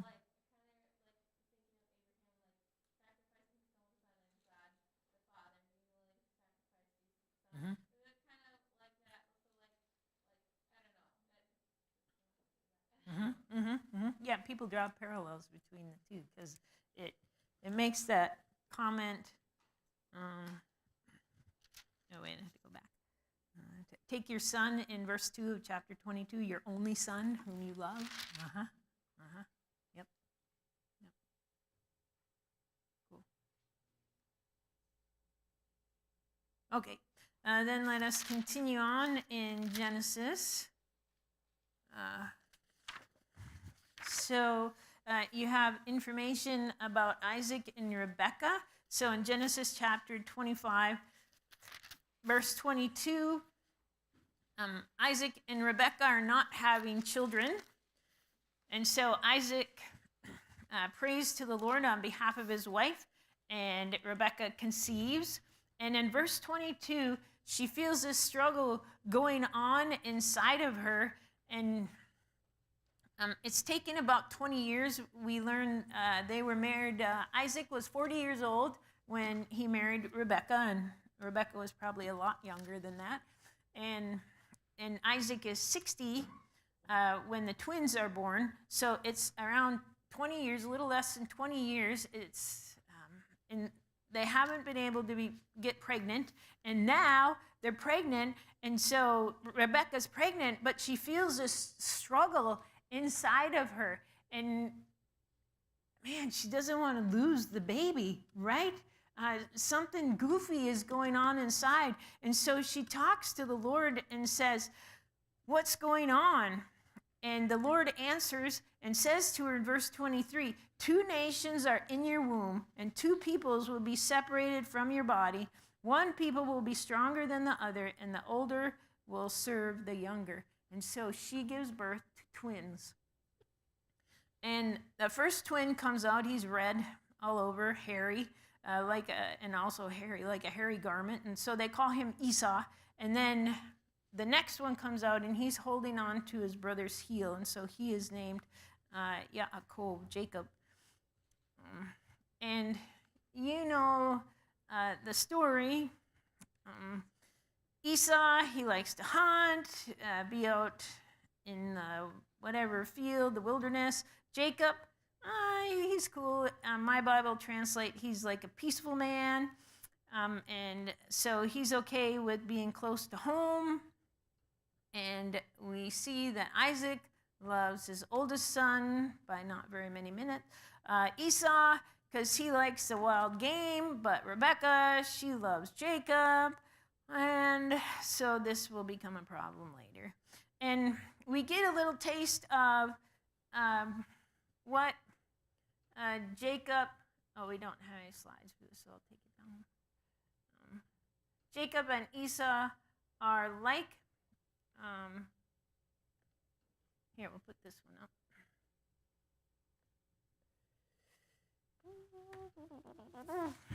Because Esau has been out hunting.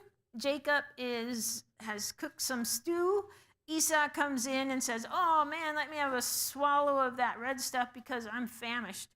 And that's why his name is called Edom, because Edom is connected to red. And Jacob says, "Well, sell me your birthright, okay? Your right of being born first." Esau says, "Well, I'm about to die. What good is a birthright?" Now, is the guy really about to die? Did he crawl in on his hands and knees gasping for, like his next breath? Maybe a little bit of an exaggeration.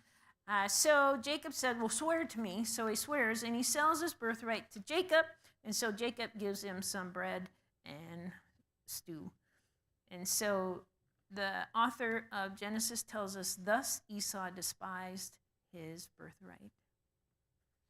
Now, let us go over to chapter 27 then. Chapter 27, Isaac is old. He can't see very well anymore.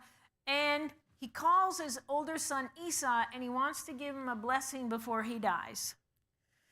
So go out and hunt some game and make a meal that I love so that I can eat, and then I'll bless you before I die. Now, Rebecca, his wife, is listening to this, and who did she like again? Yeah, the other one, Jacob, right? And so she comes up with a plan, and she says, hey, Jacob, I heard your father speaking to your brother Esau to give him the blessing. Now, look, listen to me as I command you. Go out to the flock, bring me 2 choice young goats so I can prepare a dish that your father really likes. And you will bring it to Dad, and he'll eat it, and then he'll bless you. Isn't that a good idea, Jacob? Jacob says, okay, Mom. Esau is a hairy guy. Okay, he's very hairy. He has hair all over his arms and stuff. He's a very hairy guy. But I'm not. So this might not really work so well. Maybe what if Dad feels me and he figures out I'm deceiving him? He's going to curse me. His mom said, don't worry, your curse will be on mine. Just obey my voice. So go get him. So he does what Mom said, and Mom makes good food that Dad is going to love. And Rebecca then takes the garments of Esau, which were in her house, in her tent, not house, her tent, and put them on Jacob. Now, why would she put Esau's garments on Jacob? So make him, he would smell like Esau, right? And he would have garments that Esau wore. Now, there is still the problem I don't know how long, so they had to make sure that his arms felt hairy and the back of his neck felt hairy. So they took goat skins and put them there.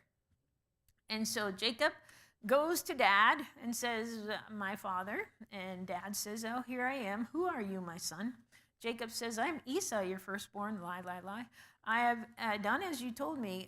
Please sit up and eat of my game that you may bless me. Well, that's kind of fast, Jacob. Lie, lie, lie. Because the Lord your God caused it to happen. Isaac, you can see he has a little bit of a suspicious question about this whole thing. So please come close that I may feel you, my son, whether you are really my son Esau or not. So he feels him, and it's like, okay, well, he feels like Esau, but the voice sounds like Jacob. But he eventually says, okay, it must be Esau. So Isaac has him come and kiss him, and in verse 27, that's what Jacob does, and Dad smells the garments, and guess what? They smell like Esau. And so he blesses Jacob. Verse 29, may peoples serve you, nations bow down to you, be masters of your brothers, may your mother's sons bow down to you. Cursed be those who curse you, and blessed be those who bless you. And Jacob leaves. Now, we're told that Jacob had hardly gone out when Esau comes in with his meal for his father and asks for the blessing. And Isaac says in verse 32, who are you? I'm your son, your firstborn, Esau. Isaac trembled greatly. Who was he then that hunted game and brought it to me that I ate of before you came and blessed him? Esau asked for another blessing for my father, and he said, your brother came deceitfully, has taken away your blessing. So Esau wasn't happy, isn't he rightly named Jacob, like supplanter? Because he has supplanted me these 2 times. He took away my birthright. Is that true? Did Jacob take away Esau's birthright? Yeah, Esau despised his birthright. So that's on Esau. And now he's taken away my blessing. So now that's on Jacob. That is true. So he doesn't have any blessing left for his oldest son. So, verse 41, what does Esau want to do? Take him out, kill the guy, right? Yeah. So, Rebekah heard that Esau is planning to kill Jacob, and so she comes up with a plan and talks to hubby. And in the beginning of chapter 28, verse 46, the end of chapter 27, Rebekah talks to Isaac and says, you know what? I don't really want Jacob taking a wife from the people of this land. And then what they do then is Isaac talks to Jacob, don't take a wife from the daughters of this land, Canaan, but go back home, okay? So back up to the bump up there to Padam Aram and get a wife from the daughters of Laban, your mother's brother. So go marry your cousin. Okay, so that's what Jacob does. So he heads north. He comes to a place, sleeps there, has a dream, and then the Lord talks to him in verse 13. I am the Lord, the God of your father Abraham and the God of Isaac. The land on which you lie I will give to you and your descendants. Your descendants will also be like the dust of the earth and will spread out to the west and to the east, to the north and the south, and in you and in your descendants will be all the families of the earth will be blessed. And I will be with you and keep you wherever you go. So the promise that was passed along to Isaac is passed along to Jacob. So the promise that God gave to Abraham is now on Jacob. Okay, so you know the story. Jacob goes to Paddan Aram. He gets there and sees flocks of sheep by the well. And so he talks to the people that are there and asks them if they know Laban. And they said, yeah, we know. Well, how is he? And, oh, hey, here's his daughter Rachel coming with her sheep. But it's high noon, and so it's not right. It's not time to water your sheep. And so verse 9, while he's still speaking, Rachel comes. She's a shepherd. Jacob sees Rachel, the daughter of Laban, and the sheep, and what does he do? He goes and rolls the stone away, right? He's a good guy. So good for Rachel. And so he kisses Rachel, probably not on the lips, lifts his voice and weeps. And so he tells her that he's Rebekah's son, and so she goes back and tells her dad, Laban, that Jacob is here. So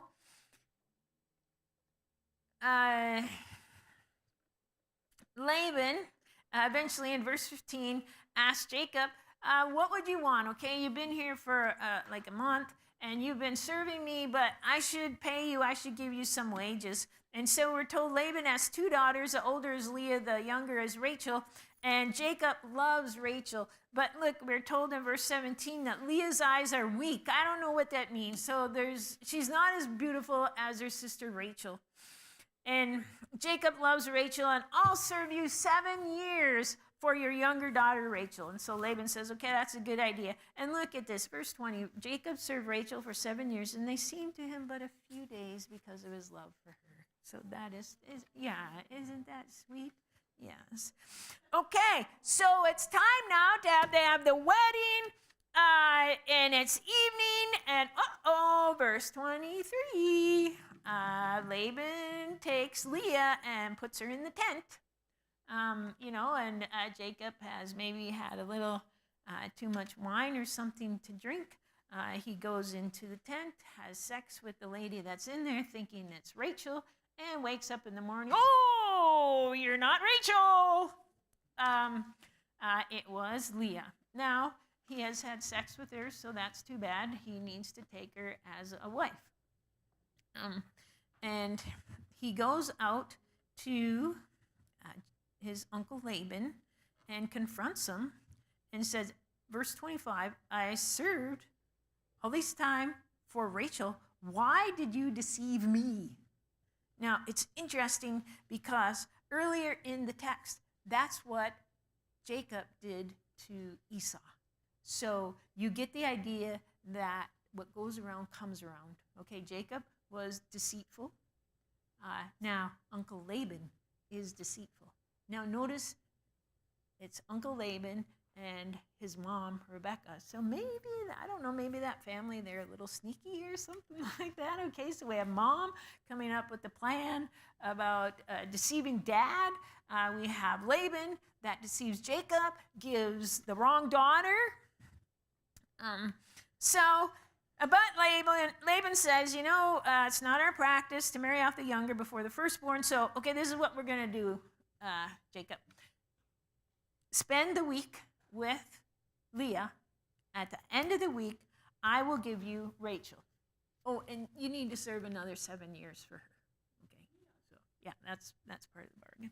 Okay, so Leah and Rachel and their handmaids eventually have 12 boys. So you can see this is how it works as far as the genealogy goes. So Abraham, Sarah, Nahor, and Haran are all descendants of Terah.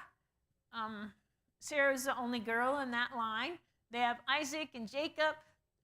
Jacob then marries, again, cousins, whatever. And so they're all related to Abraham and Sarah. And then Leah and Rachel end up having the kids. Yeah, so this is what it looks like. So Jacob has these 4 ladies that he has children with.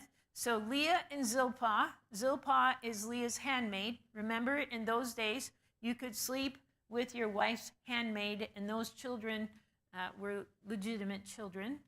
And they kind of belonged under in this case, it would be Leah's tally. Rachel, her handmaid is Bilhah, and so Bilhah sleeps with Jacob, and so in one sense they're counted as at least Rachel's given children to Jacob. Now the numbers there are their birth order. So notice Leah, she has son 1, 2, 3, and 4. And so it's kind of sad because when you read in Genesis 29, verse 31, notice the Lord saw that Leah was unloved, and so he opened his womb, and Rachel was barren. Leah names her son Reuben because the Lord has seen my affliction, and then surely now my husband will love me. I've given him a son, so he should love me. She conceives again. Because the Lord has heard that I am unloved, he has therefore given me a son. So she names him Simeon, which is related to the Hebrew word for hear. Son number 3, she conceives again. Perhaps my husband will become attached to me. And that's related to the name Levi. And then finally, son number 4, in verse 35 of Genesis 29. This time I will praise the Lord. So she names him Judah, which is related to the Hebrew word praise.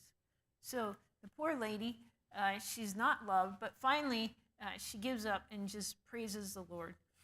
So she has 4 boys.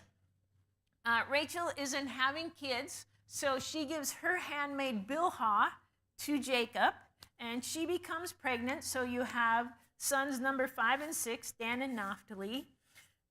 Leah is not bearing any more boys, so Leah gives her handmaid Zilpah to Jacob and has boys 7 and 8, Gad and Asher.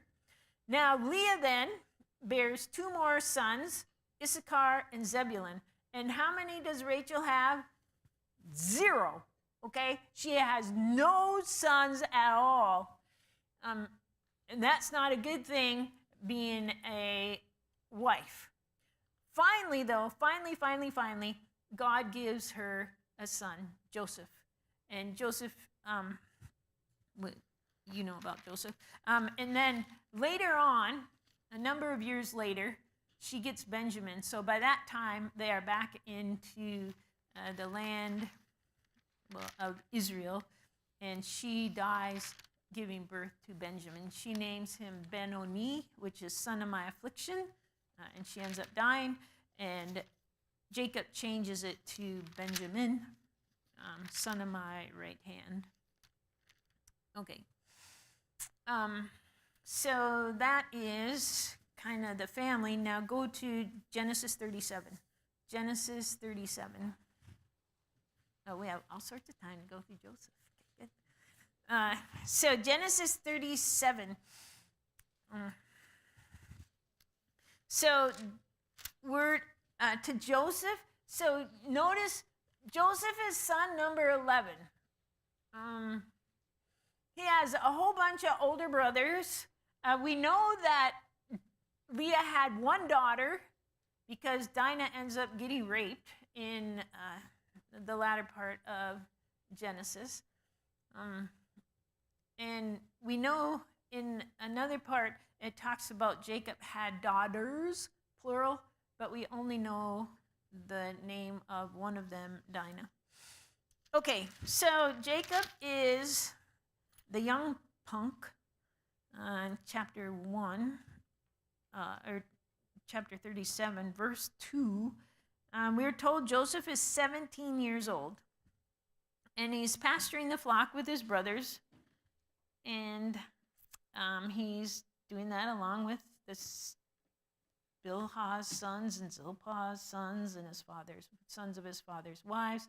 What does the guy do? Look at verse 2. What does he do?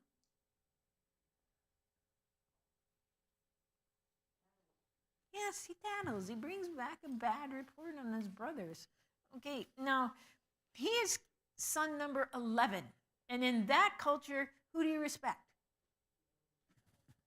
The oldest, right? You respect the oldest. And so you have this 17-year-old punk tattling to dad. And we're told Israel, okay, Jacob, Israel, earlier God changed his name to Israel, so Jacob is Israel.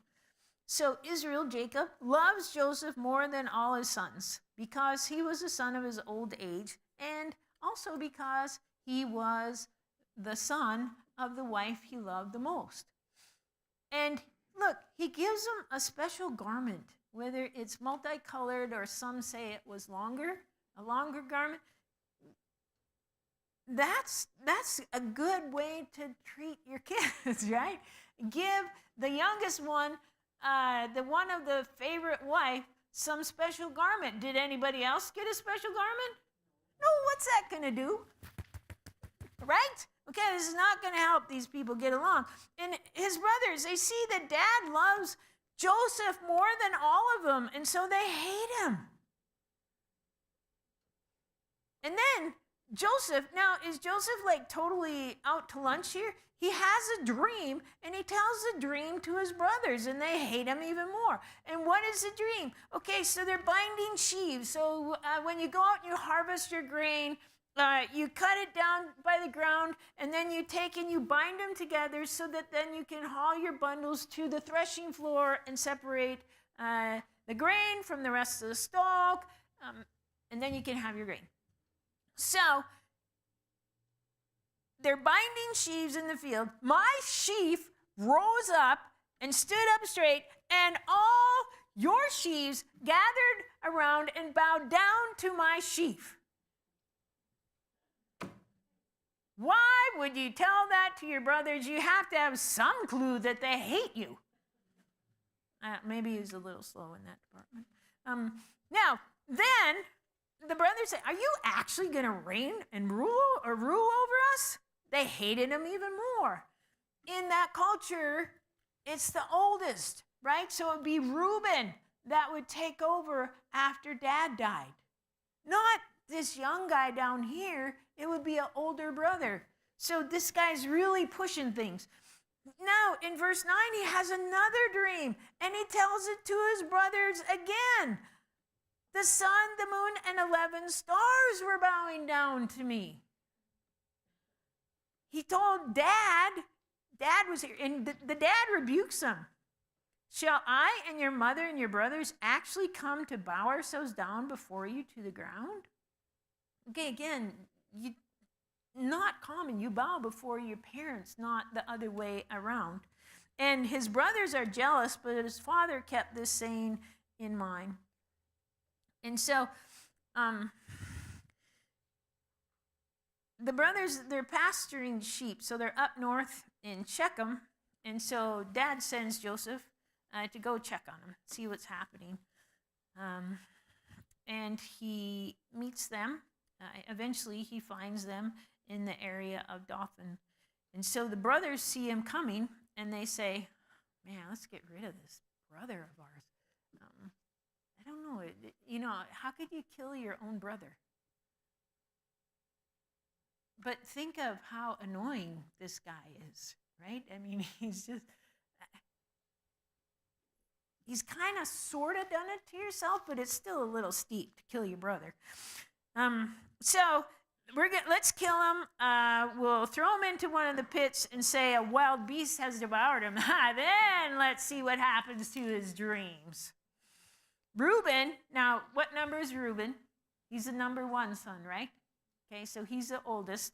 He hears this and says, no, let's not take his life, because he wants to save Joseph. He doesn't want him killed. Don't shed any blood. Just throw him into this pit, because then he wants to take him out of the pit and bring him back to Dad. So Joseph reaches his brothers. They take off his special garment and throw him into the pit. And then they sit down and eat a meal. And so as they're eating, they see this caravan of Ishmaelites that's coming from the east, and they're going down to Egypt. And so Judah says, hey, let's sell Joseph. Might as well make a little money on it. So that's what they do. They sell Joseph for the going rate, 20 shekels of silver. And so Joseph goes into Egypt. Reuben comes back, and he's bummed. Oh no, where's Joseph? So what do? The brothers take Joseph's tunic, they slaughter a male goat, dip it in the blood, and bring it to their father and act all innocent. We found this. Examine this to see whether this is your son's tunic or not. Lie. Yep. And so he assumes then that Joseph is dead. And so notice verse 35 here. Sons and daughters come to comfort Dad, but he refuses to be comforted. And Joseph is sold to Potiphar, the captain of the bodyguard. Now, we have chapter 38. We have this weird story about Judah and Tamar and Judah's sons. So Judah has 3 sons, and the oldest one is Er, the second one is Onan, and then the youngest is Shelah. And so Judah, we're told, takes a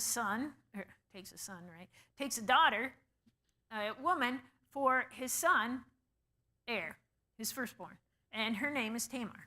So we are told in verse 7 that Judah's firstborn did evil in the sight of the Lord, so the Lord took his life. Okay, well, that's not so good. So Judah tells second son to go in and do the duty of your brother. So if your brother died before he was able to father a son, then your job was to go in and have sex with his wife so that you could raise up a descendant in the deceased brother's name. So he goes in, starts a process, and doesn't finish it because he knew that this would be his brother's offspring. So what does God do? Takes him. He's done. Okay, 2 down, 2 boys down. Now, Judah has 1 kid left, 1 son left, Shelah. But he's still a little young. So he says, the guy needs to grow up in verse 11. But he really is thinking, I'm afraid he's going to die like his brothers. Because, the one common thing is Tamar. So Tamar lives in her father's house. Now, we learned then in verse 12 that there's a sheep shearing festival at Timnah, so Judah goes up with his friend. And Tamar is told about that. Now, this woman is kind of gutsy here. So look, in verse 14, she changes out of her widow's garments, covers herself with a veil, wraps herself, and sits along the road to Timnah. And why? We're told Shelah had grown up and Judah had not taken care of his promise. He didn't give Shelah to Tamar like he promised. And so Judah goes by and thinks she's a harlot because she had her face covered, and he didn't know it was Tamar. She is a smart woman, and she says, okay, well, what are you going to give me when you come, in order that you can come in and have sex with me? And he says, I'll send you a goat from the flock. And she says, well, I need a pledge. How does she know it after the deed is done that he's actually going to really send a goat? So he says, well, what pledge should I give you? Your seal and your cord and your staff that's in your hand. Now, why ask for those items? Because they will clearly identify the owner of these items. Okay? You're going to know who the owner of these items is when you look at them. So you'll know who had sex with you. So that's what happens. Now she gets pregnant. She's pregnant with Judah's baby. She goes back to her home, puts back on the widow's garment. When Judah sends a goat, they can't find the prostitute who used to hang out in that place, because there was no prostitute who used to hang out. So they said, okay, just give it up. 3 months later, it's discovered that Tamar is pregnant. And so Judah is told she is with child by harlotry. And Judah says, bring her out and let her be burned. Now, Tamar sends what she had taken from Judah and says, this is the father of the child that I'm carrying.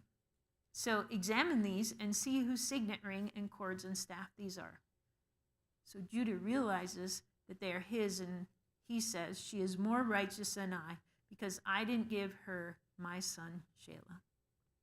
So he doesn't have any sexual relations with her anymore.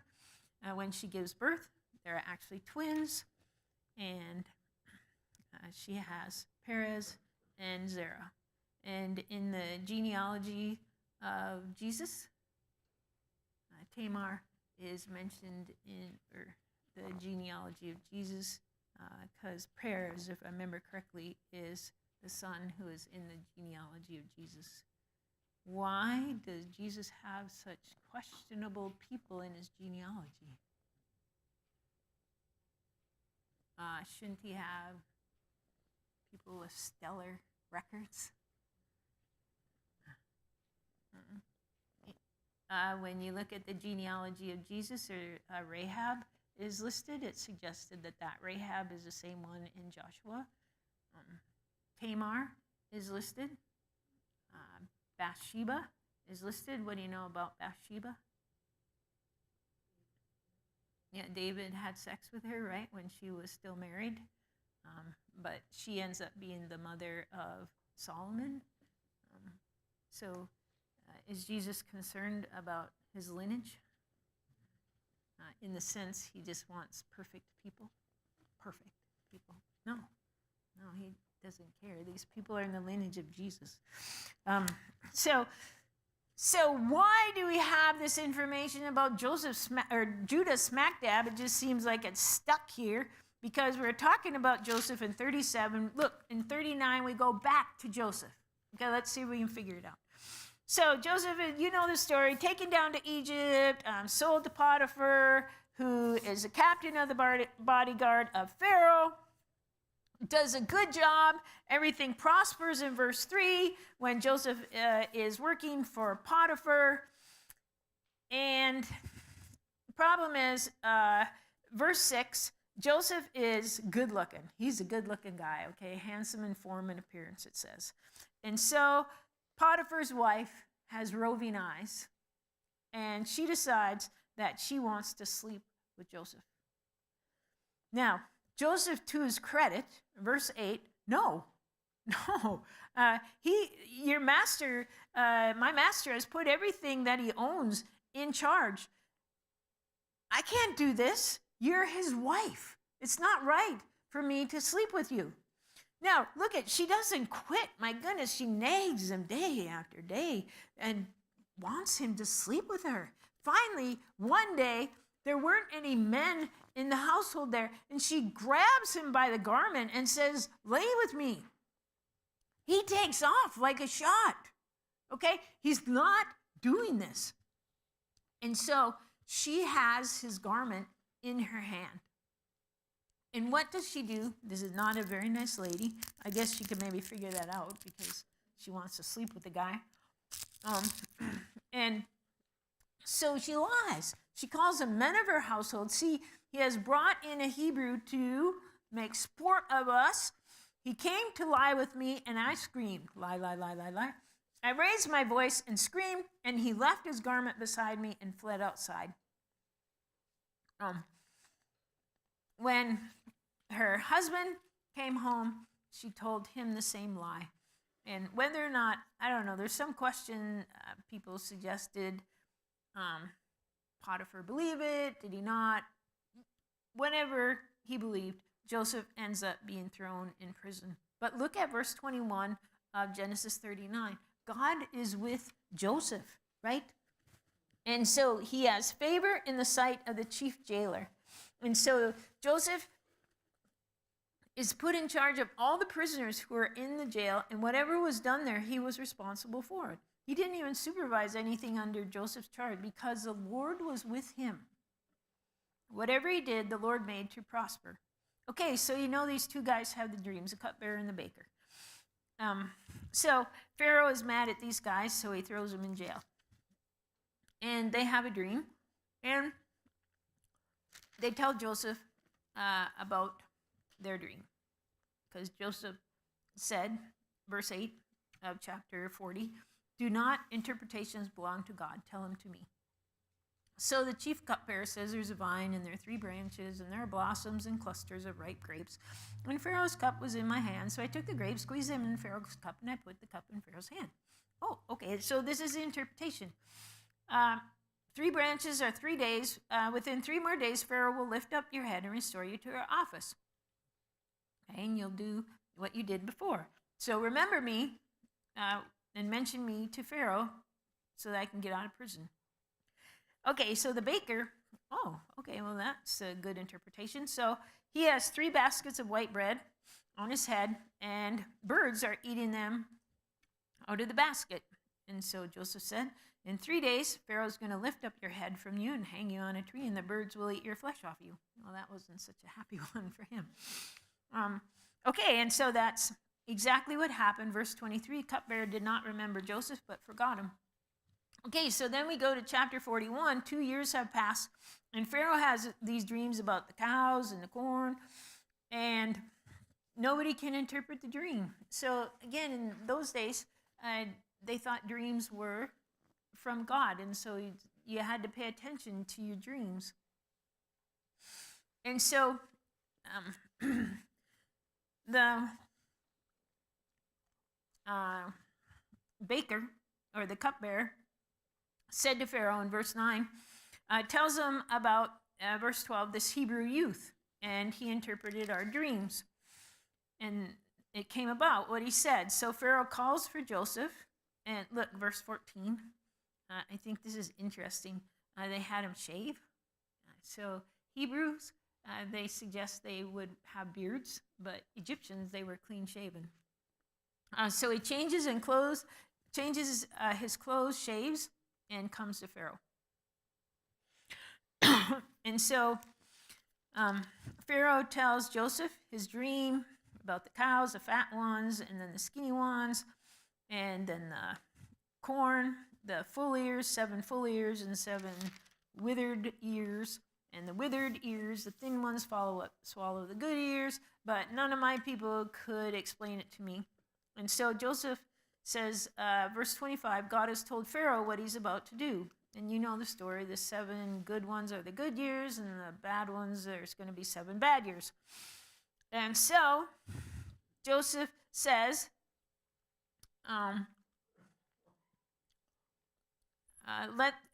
verse 33, he gives Pharaoh advice. Look for a man that's discerning and wise, set him over the land of Egypt. And let Pharaoh take action to appoint overseers in charge of the land, and take 1/5 of the produce of the land of Egypt in 7 years of abundance, and store those away so that when the 7 bad years come, you'll have grain. And verse 38, Pharaoh says, can we find a man like this in whom is a divine spirit? And so Joseph is put over Pharaoh's house. And according to verses 40 and 41, where is Joseph in relation to Pharaoh? Is it like Pharaoh and then Joseph is right next to him? So yeah, the president and the vice president that actually has authority. It seems like it. But what's interesting is they say, as people looked at other ancient Egyptian literature, when you talk like this and say you're in charge of the land, you're not the grand vizier. So you had the pharaoh and then you had the grand vizier that's under them. But what it was is you were like a VP in charge of these different areas. So what's Joseph a VP of? He is a VP of the granaries, because there's going to be 7 good years and 7 bad years. And Joseph says, hey, take extra, put it aside for the good years so that you'll have it in the bad years. So Joseph is VP over all the granaries. And so he's in charge of collecting so that they have grain when the famine hits. And we're told in verse 46 that Joseph is 30 years old when this takes place. Okay, so Joseph does this. He stores up grain, and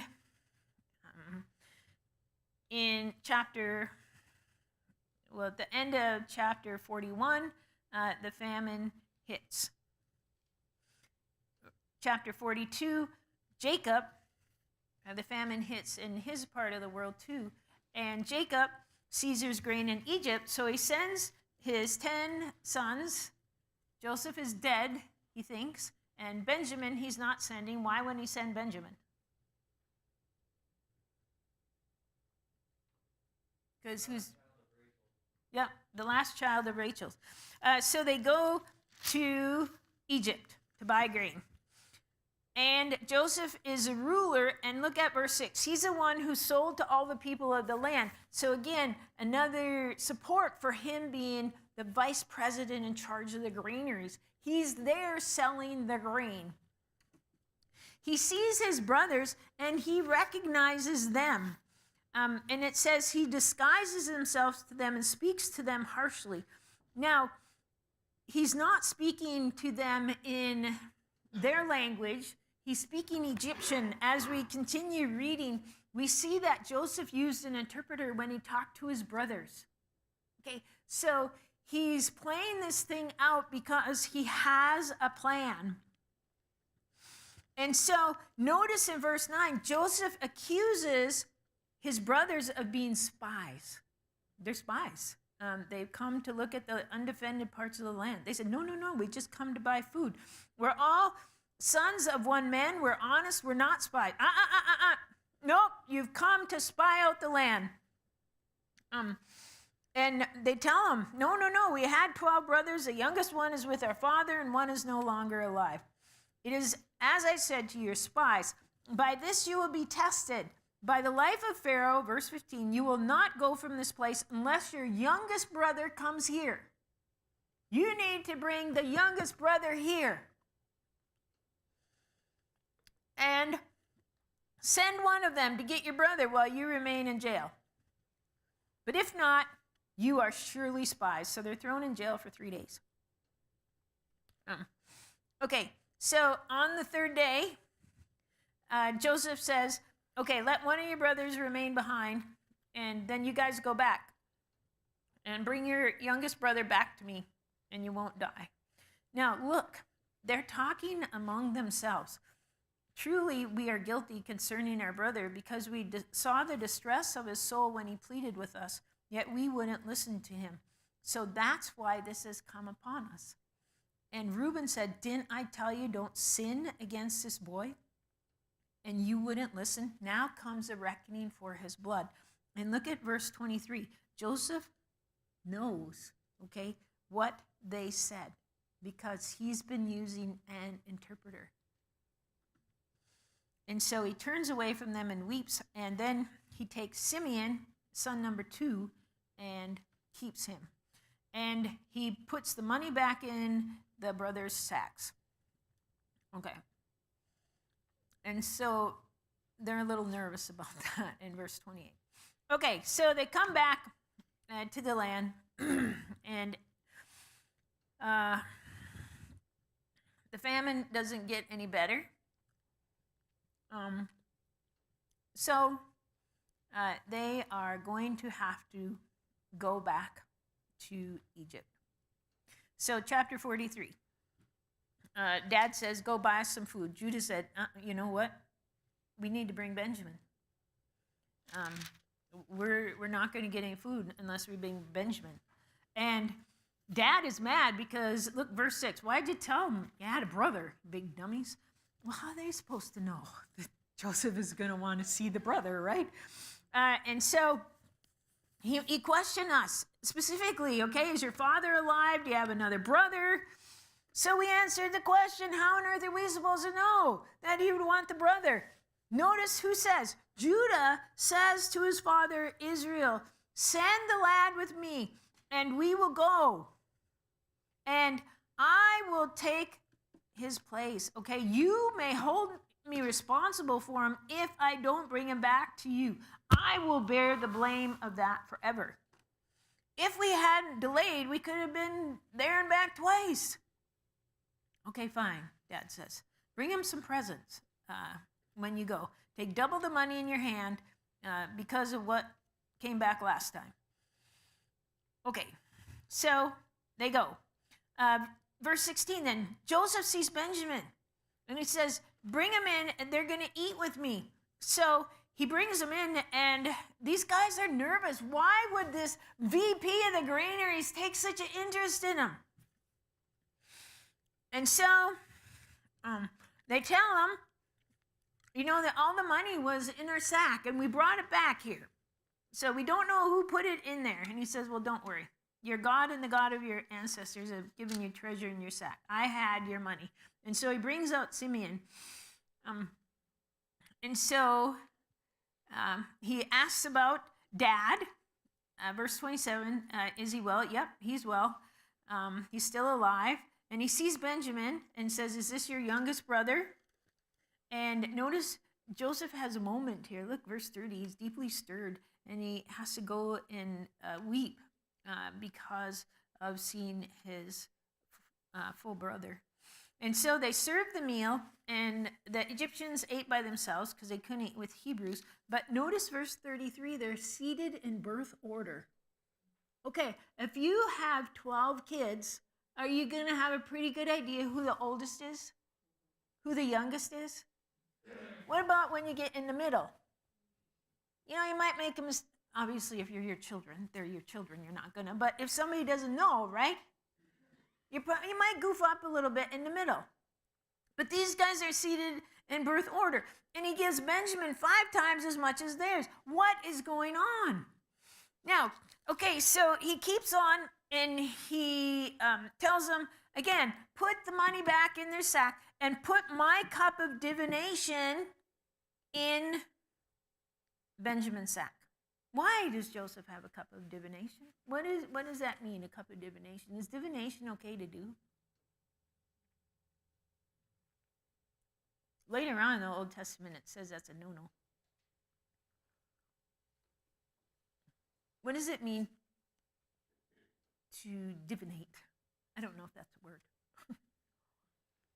Divinate, you're divining the will of the gods, right? You're trying to figure out what the deity is saying. When you cast lots, Proverbs talks about when you cast a lot, the result is from the Lord. That's a bad paraphrase. But so what happens when you cast a lot?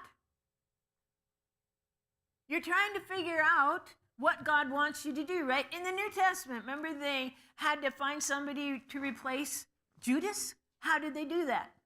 Prayed, God, please give us a divine understanding of who should take Judas's place. Thank you. And they looked up, and there was a golden light shining on Judas's replacement. No, what did they do? They cast lots, right? So, divination, if Joseph practices divination, is he on the wrong side of God? We think Joseph is a good guy, don't we? But how can he have a cup that he uses for divination if he's a good guy? Isn't that a problem? Do you have a problem with that? Was that I couldn't tell. Okay. So, again, if divination is divining the will of the Lord, again, when you cast lots, you're divining the will of the Lord, right?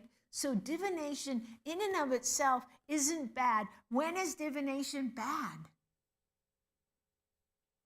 Who is it you're looking to help you divine the will of the Lord, or divine what you're supposed to do? So in the later law, divination is bad because it's looking at other deities to figure out what you're supposed to do, right? So I'd argue what Joseph does, as we read about Joseph, where does he put his trust? In other deities, in the Egyptian deities? No, you read it and it's God, right? He's putting his trust in God. Okay, so we go back here, chapter 44. Okay, so he tells him to put the cup he uses for divination in Benjamin's sack. Okay, and so then Joseph said, oh, my cup is gone. And so they chase after him. Check out their sacks. Oh my goodness, it's in Benjamin's sack. Oh no, this is terrible, right? How did it get there? And verse 14, Judah and his brothers come and they fall to the ground before him. And notice who speaks up. After Joseph says, don't you know that I can, practice divination? I know what's going on. And Judah says, what can we say? And he says, the man whose possession the cup has been bound will be my slave. The rest of you can go home. Judah speaks up and says, oh, no. Please, let me speak to you. Have you a father or brother? And he says, we have an old father and a little child of his old age. His brother is dead. He alone is left of his mother, and his father loves him. And we told him that he had to come, and he said, no, the lad can't leave his father. But we brought him. And verse 29, Dad says, if you take this one from me and harm befalls him, I'm going to die. So Judah continues, therefore, when I come to your servant, my father, and the lad isn't with us, when he sees the lad isn't with us, he will die. So let me remain instead of Benjamin, because how can I go back to my dad if Benjamin doesn't come with? Who says this? Judah says this. So remember back in 38, we had Judah? It suggested that what chapter 38 is showing is how Judah changed. Because in chapter 38, he thought Tamar should be burned. But now he is actually willing to stick up for Benjamin. He's willing to stay in Egypt so that Benjamin can go back to his father. Assuming he has a family, he will never see his family again if he stays. And who knows what will happen to him in Egypt. And so Joseph at this point breaks down and he says, verse 3, I am Joseph, is my father still alive? And his brothers say, oh no, we're a dead meat, right? So they're a little worried. But Joseph said, no, don't worry, because look at, God sent me before you to preserve life. So why am I here? Because God sent me before you. Verse 8, it wasn't you who sent me, but God. He made me a father to Pharaoh, lord of all his household, and ruler of all of Egypt. Hurry up. Excuse me, go back and say, hey, Joseph is here. So Joseph lets them know who he is, sends back. Eventually, then Dad comes. They all come. All of Jacob's children, grandchildren, etc., sons, grandchildren, daughters, granddaughters, come to Egypt and live in the land of Goshen. That would be the Nile Delta area, because the Egyptians didn't like that area, but it would be good for shepherds. So they stay up there, and it is good for them. Dad then dies in chapter 50, and notice in verse 15 of chapter 50, after Dad dies, Joseph's brothers are a little bit nervous, because what if Joseph bears a grudge and pays us back in full for all the wrong we did, because now Dad's gone. So Dad may have, been what was holding Joseph back. And so they sent a message to Joseph saying, Dad, your father, before he died, said, say this to Joseph, please forgive, I beg you, the transgression of your brothers and their sin, for they did you wrong. And now please forgive the transgression of the servants of the God of your father. And so Joseph in verse 19 says, once again, don't be afraid. Now what you meant for evil, God meant it for good. So don't be afraid, because I'm not going to take vengeance on you. Shows how God works behind the scenes, right? All that he did. To Joseph's credit, did Joseph have a good life on the caravan trip to Egypt? Probably not. Did he have a good life under Potiphar? Maybe it was okay. He was still a servant, right? He was away from his family. I probably thought he would never, ever see them again. That would be very, very, very difficult. Then Potiphar's wife accuses him of rape, so he gets thrown in jail. Is that a good life? No, but look at how God is molding Joseph, right? Working through all those things so that when he finally sees his brothers and gets done testing him, he can say, guys, God is the one who sent me here. Says it both when he first reveals himself to his brothers and then after his dad dies. He doesn't hold a grudge for what they did to him. He has let it go, and it's okay. He's going to provide for them. So that's kind of cool. So as we leave Genesis, Israel is looking good in Egypt, and Joseph is embalmed and put in a coffin, because eventually they bring his body to the land that God promised them. So when we end Genesis, things are good, but when we get to the beginning of Exodus, things are not good for them in Egypt. Okay, so any comments, questions? Oh, look, it's like right 9:30. Wow, that's pretty good. Okay, no time for comments, questions. It's 9:30, so we better go. Okay. Okay, well, so tomorrow, what time is it? 8:30 in the morning? 8:30. Wow. Remember, don't park in the library, park out the street, because the library will be open. There is no breakfast, but there will be lunch provided and snacks in the 2 breaks. Okay. Well, Mahit Road, have a very good evening. Yep. No, you don't have